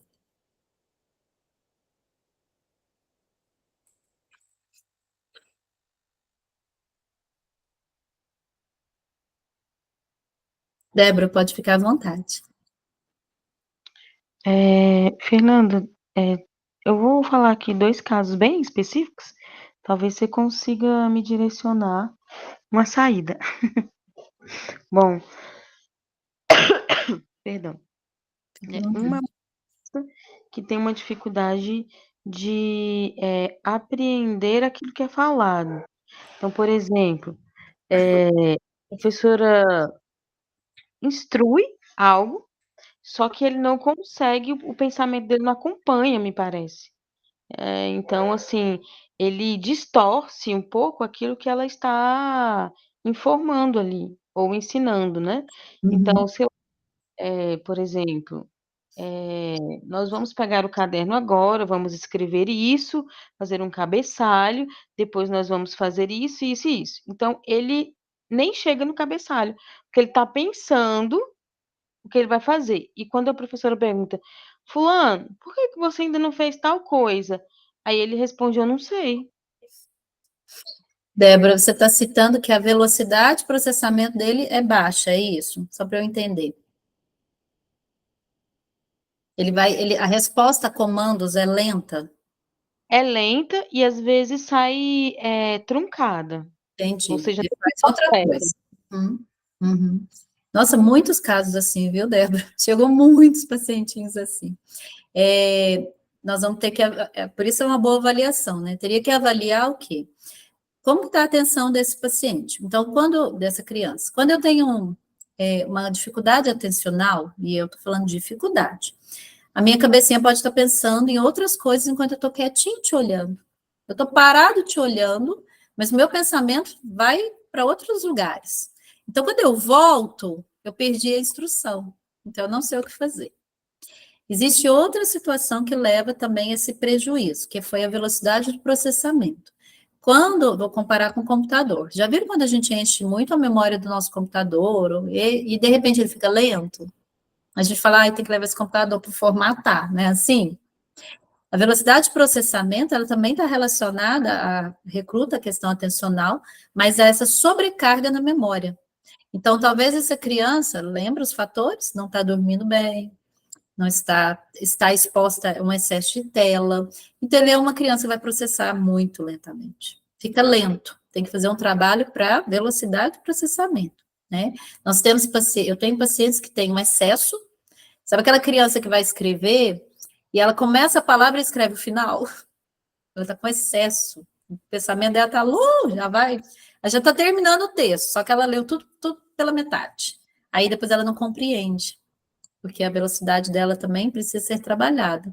E o controle inibitório, tá vendo? Ela vai atropelando tudo.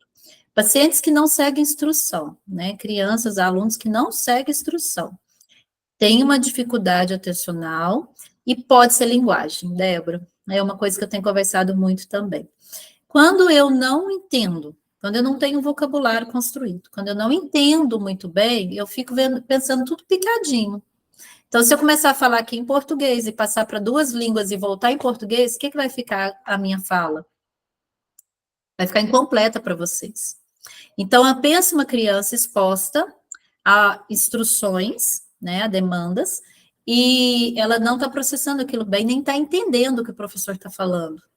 Ela vai ter dificuldade de seguir essas orientações. Agora, tem a metodologia também, vamos falar disso. Os professores dão 5 comandos para crianças pequenas de uma vez. Pega a sua mochila, agora o caderno de português. Gente, vamos abrir aí na página 18? Gente, faz silêncio. Ó, página 18, exercício 4. Aí o menininho nem sabe nem o que tem que fazer. Hora da saída. Eu falo muito isso nas escolas que eu tenho conversado com os professores. Nossa, estou atrasado. Gente, vamos lá, pega a tarefa, coloca dentro da pasta a mochila. Não esquece a garrafa de água e vem para a fila. A criança chega sem nada lá na fila. Aí o professor, você está na fila? Mas você não pegou as coisas? Eu acabei de falar, você deu 5 comandos. A gente tem que treinar as crianças, gente. Quem é mãe aí, cuidado, viu? A gente faz muito isso em casa. A gente tem que treinar a criança. Ela tem que saber fazer 5 comandos, mas por meio de um treino. Então, primeiro eu dou um comando. Depois eu consigo a atenção dele, eu já consigo fazer 2 comandos, 3 comandos. A gente vai ampliando isso. Aí em casa, outro fator, Débora, olha para você ver tanto que é importante a gente ter que conversar em reunião, conversar com a família, fazer uma investigação. Em casa, às vezes, a criança tem tudo na mão.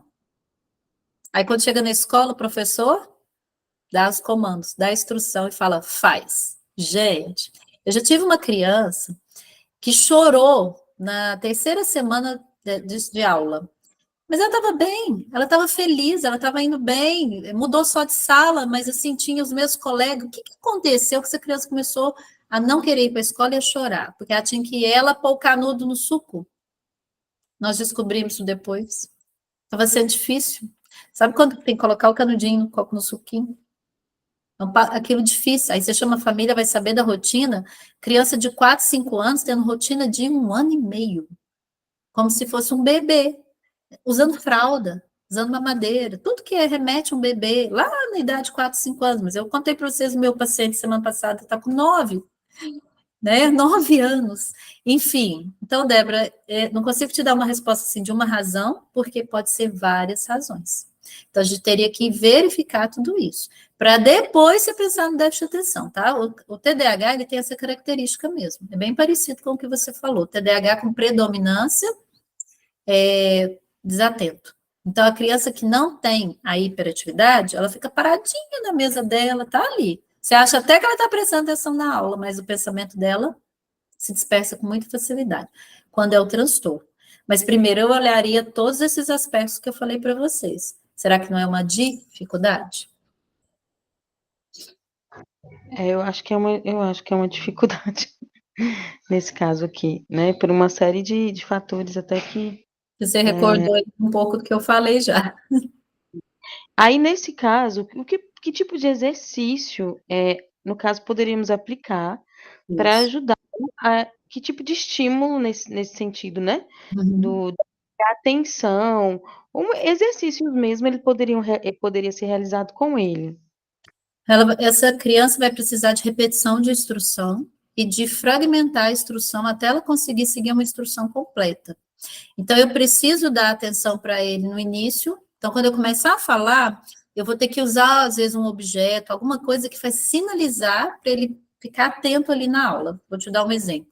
Quando a gente fala, olha, nós vamos ter só 15 minutos para fazer esse exercício. O que é 15 minutos para uma criança? Ela não tem muita noção de tempo, né? Então, eu tenho uma estratégia, quando eu preciso aumentar aqui, que é usar, achei que estava fácil aqui, post-it, não está fácil não vou demorar. Sabe post-it? Aí você põe 5 post-it na mesa da criança, aí você vai tirando. Aí ela vai percebendo que o papel está sendo recolhido, ou seja, o meu tempo está acabando. Eu tenho dentro desse tempo. Mas eu daria muito suporte inicial para essa criança como de ajuda, para ela se organizar. Então, olha, agora nós vamos abrir o caderno. Eu vi que ela não abriu, eu vou lá, vamos, caderno, pegou? Ok, abriu.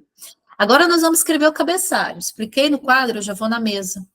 Aqui, ó, começa aqui. Marca um pontinho onde ela tem que começar. E vai monitorando isso, para ela não terminar por último. Ela vai seguindo ali a instrução. Quando é muito lento, aquela criança que escreve com muita lentidão, né?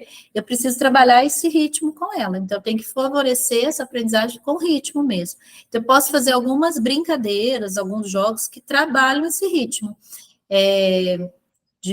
Por exemplo, pegar alguma coisa e voltar rapidamente no fundo da sala. Comando simples, brincadeira simples. Tudo que eu uso aqui na clínica tem muito a ver para melhorar a velocidade com o tempo.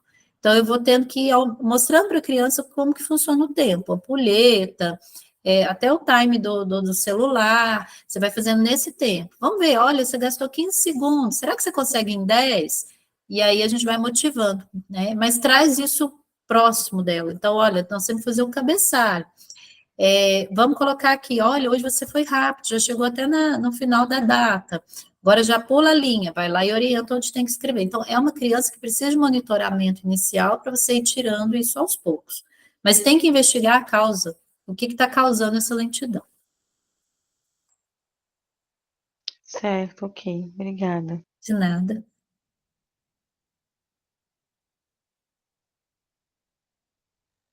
Estou preocupada com o tempo, Elinéia. Você fica à vontade. Se tiver mais alguém, a gente faz a última pergunta, senão a gente já encerra. Então, assim, muito rico, né, a aula, às vezes tiver alguma pergunta aí, muito rico. Vários pontos aí, eu acho que acendeu aí muitas luzes, né, para cada um, mas eu acho que o ponto que você trouxe, né, todos são importantes, eu acho que é bom ler, assistir, ouvir de novo, né, mas um ponto que eu acho que é bem importante é o ponto que você trouxe, porque eu vejo que é um ponto de muita angústia. Nossa, será que isso é diagnóstico? Será que isso é diagnóstico? Né? Então, o ponto que você trouxe que eu acho que é bem importante vive a experiência do que é fragilidade. E dá um tempo para a criança desenvolver, dá um tempo para os pais processarem as orientações. Porque, às vezes, a própria angústia do terapeuta, né, do professor, fica, nossa, já tem que ser agora, já tem que ser agora.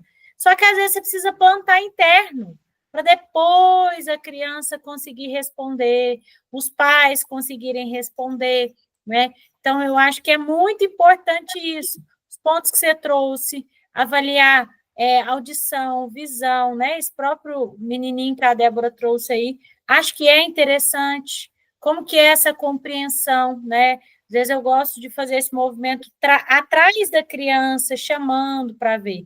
Eu estava com uma menininha aqui que ela falava muito alto, né? E aí eu fiquei observando, o avô tem problema auditivo, né? E aí eu comecei a observar. Então, às vezes eu falava mais baixo, chamava ela, fazia alguma coisa, para ver, porque às vezes pode ser uma falta de compreensão auditiva mesmo, né, ali. Não só de processamento, mas de audição mesmo, de não estar ouvindo. E aí era uma imposição, ela tinha muito esse movimento de imposição com a mãe, com o pai, né? E aí nós começamos a trabalhar isso. Hoje mesmo as meninas estavam aqui falando alto e eu ainda elogiei ela, né? Porque era um movimento que ela fazia o inverso, ela sempre falava alto para se impor, para se colocar. E hoje, assim, e é um crescimento.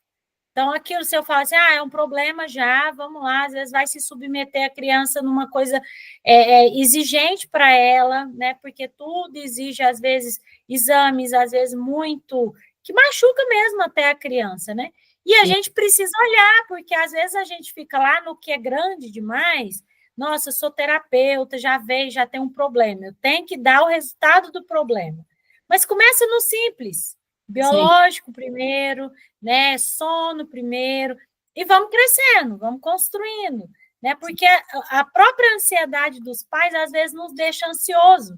Nossa, já me liga, já me manda mensagem, já quer resposta.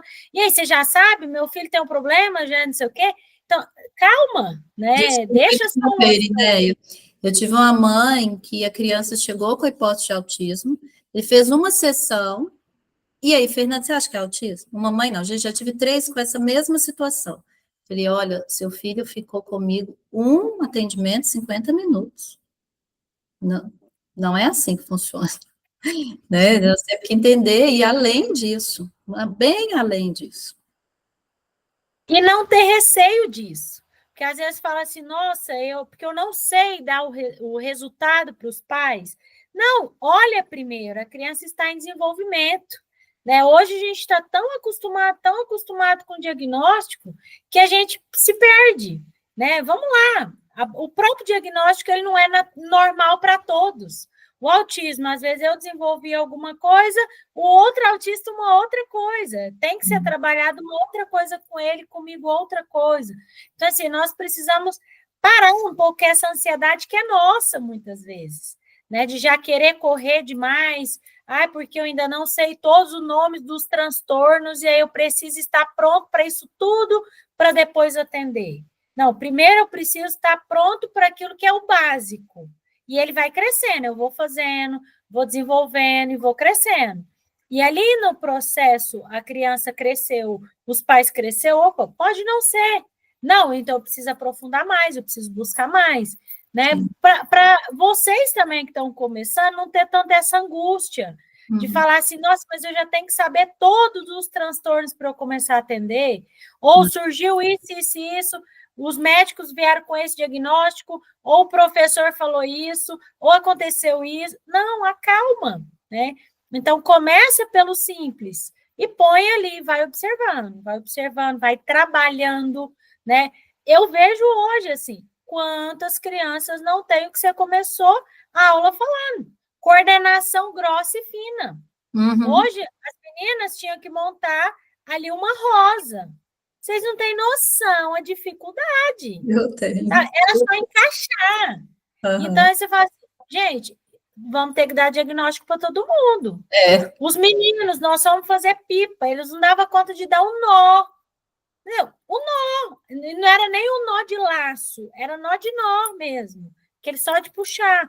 Então, assim, não consegue ter isso, porque não tem coordenação, né? Aquele movimento que a gente falou do celular, que é para cima, e não assim, né? Ele não é circular. Então, nós precisamos de acalmar um pouco nós mesmos, né? Porque a gente fica nessa angústia do diagnóstico. Sim. Não, nós precisamos trabalhar a pessoa antes do diagnóstico, né? O resultado pode ser que às vezes tenha um diagnóstico. Para quê?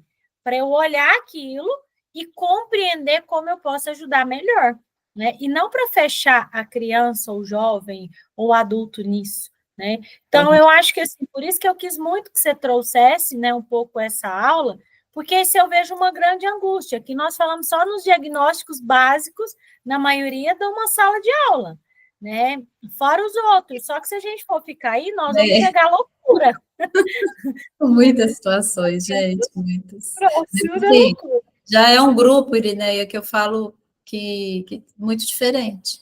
Porque quem está buscando ficar, conversar, participar de uma aula, de discussão, de trazer um caso, já pensa, né? Já tem um olhar diferente, com certeza de muitos aí. Eu conheço profissionais educadores que a gente tem que ficar atrás para tentar ter uma palavrinha, para poder falar um pouquinho sobre aquilo. É uma vida, nós não estamos lidando com qualquer coisa, gente, nós estamos lidando com pessoas, nós precisamos formar essas pessoas, precisamos ajudá-las. E aí, fechando com o seu exemplo, eu tenho um paciente adolescente que já foi em todos os médicos renomados aqui do Brasil. E 5 acham que é só TDAH, 2 acham que é TDAH e autismo. São 2 transtornos do neurodesenvolvimento que existem características semelhantes. E eu falei, mãe, qual é o tratamento do seu filho? Porque você está só nos médicos. Eu já recebi um adolescente do ensino médio, que essa família, é outro caso, foi em todos os jeitos, até fora do país. Ele estava com 16 anos, sem nenhuma terapia até então. Só andou atrás do diagnóstico. Então, que hora que você ajudou ele a superar? Falei, seu filho está com dificuldade de entender o que lê. Ele conseguia ler, mas ele não conseguia entender. Eu falei, quando que ele recebeu uma avaliação e já foi para uma intervenção? Nenhuma vez. Então, ele vai continuar com essa dificuldade. E eu não sei se isso realmente, né, no caso, era dentro, eu sabia porque a gente tinha feito uma avaliação neuropsicológica, ele tinha uma fragilidade na inteligência, mas limítrofe, ou seja, a gente conseguia melhorar isso se tivesse tido intervenção. E aí, esse caso do outro que eu falei do adolescente, que as características, né, tanto do TDAH quanto do autismo, eu falei, mãe, a gente vai ainda continuar buscando esse diagnóstico, mas vamos receber intervenção para a gente tratar isso. Está com rigidez comportamental? Trata. Está com dificuldade em atenção? Trata. Está com dificuldade em... Vamos fazer um trabalho. Depois ele faz uma reavaliação. Para de ficar indo de médico em médico, de medicamento. Gente, eles vão trocando medicação. Imagina o que isso acontece no organismo dessa criança, desse adolescente. Uma medicação troca, vai para outra. Essa aqui, uma hora está irritado demais, uma hora está sonolento demais. Lógico. Porque se não fechou, se os médicos, né, que são aptos a isso, não concluíram facilmente o caso, é porque é um caso que realmente vai precisar primeiro da intervenção e esperar a resposta da intervenção do próprio paciente. Ele recebeu um estímulo, ele melhorou isso? Foi rápida a melhora? Isso não é um transtorno. Era uma dificuldade. Ele recebeu um estímulo adequado, hein? Porque tem gente que recebe o estímulo, talvez essa estimulação não é tão adequada, então não é que não era uma dificuldade, não foi adequado. E ele não melhorou, ele não caminhou, opa, aí sim, vamos chegar a isso. Saber o nome é importante. Eu falo muito para os professores. Olha, professor, vocês têm que realmente saber, não acho que a mãe tem que negar laudo, procurar o laudo. Eu estou com uma dor de cabeça que não passa, eu tenho que saber por que isso está acontecendo. Isso é uma enxaqueca? O que é isso? Tem nome, eu não enxergo por quê? Porque eu estou com miopia, porque eu estou com astigmatismo, então é uma condição. Então, eu posso ter nascido com a condição de não ter facilidade para a leitura? Posso. Mas vai aprender? Lembra o menininho que eu falei que troca as vogais? Gente, ele está lendo. Ele está numa alegria porque ele está lendo. A mãe, no dia que ele leu a palavra rota, foi a primeira palavra que ele leu. Saiu da minha clínica e leu rota no carro. Que aqui em Araxá não é Uber, é rota. E aí ele parou e leu rota. A mãe quase bateu o carro. Ela parou o carro e mandou mensagem. Porque ele estava indo para um 4º ano, sem conseguir ler. Isso é o que ele precisa para a vida. Eu não estou preocupada dele decorar, né, em história, a história dos outros países. Gente, ele precisa ler, ele precisa fazer contas adequadamente. Então, vamos tratar o que é útil também. Cuidado com o currículo. A gente tem que ter muito cuidado, senão a gente acha que a criança tem que aprender tudo que é ensinado na escola, e fica uma angústia também. Nossa, você tem que aprender tudo. Opa! O que a gente precisa para a vida? Né? A profunda leitura, escrita, aritmética, saber usar uma boa calculadora. Eu tenho gêmeas que têm uma deficiência intelectual. Eu não estou preocupada em elas decorarem a tabuada. Você está ensinando tabuada para elas? Não. Eu estou ensinando elas a usarem a calculadora, porque se elas souberem usar a calculadora e entender do sistema monetário, pega uma maquininha aqui e mostra para elas como é que funciona, porque hoje está difícil você ficar ensinando cédula. Você tem que ensinar mesmo é o que está acontecendo. E é isso que é para a vida. Então, a gente precisa mesmo deixar claro para a família, eu sou muito transparente com a família, olha, existe essa hipótese, né? Nós ainda vamos voltar, né, a investigar se isso é um déficit de atenção, se não é. Quando a questão do autismo, que está aí tanto evidente, a gente tem que tratar rápido mesmo, porque esse prognóstico pode mudar se a criança receber estimulação precoce, né? E não ficar, como a Irineia falou, não gerar uma angústia, porque eu tenho que dar nome, calma, porque são muitas situações. O mundo está com um boom de situação, a gente não sabe nem, no próximo DCM, eu não sei mais quantos nomes vão inventar, porque vai ter muita situação aí, eles vão falando, vão colocando, tem isso, tem isso, chama aquilo. Claro, isso é importante, não vou desmerecer jamais uma situação dessa, eu preciso saber o que eu preciso tratar. Mas a gente precisa enxergar que, além dessas condições que todo mundo tem, um enxerga, o outro isso, outro pensa diferente, porque o autismo eu enxergo assim, sabe? Uma forma diferente de pensar, uma rigidez, às vezes, com umas coisas, mas uma facilidade extrema para outra área. Já viram? Quando pega um hiperfoco ali, ninguém consegue entender como é que pensa tanto, né, sobre aquilo ali. É um jeito de pensar. Mas é além disso, nós vamos pensar muito além. E eu fecho sempre falando, todo ser humano é capaz de aprender, independente das suas condições, da sua realidade, independente disso, ele aprende. Aprende tudo que a gente precisa ensinar, mas tem que ser ensinado. Isso é mais importante. Agradeço muito pelo convite, viu, Irineia? É um prazer conversar com vocês. Me coloco à disposição para outros momentos, né, riquíssimos, assim, eu gosto muito dessas partilhas, isso enriquece muito também a minha prática, e que bom que esse grupo é interessado, esse grupo existe, eu fico muito contente mesmo, que Deus abençoe muito vocês, e a gente sabe que Ele vai colocando aí muitas vidas nas nossas mãos, que a gente não muda, infelizmente, o mundo inteiro, mas para aquela vida, para aquela alma, a gente vai fazendo diferença, porque a gente leva uma ensinagem, um trabalho, um lado profissional muito diferente de ser só um terapeuta. A gente acolhe, porque muitas vezes ele não vai ter esse acolhimento em casa.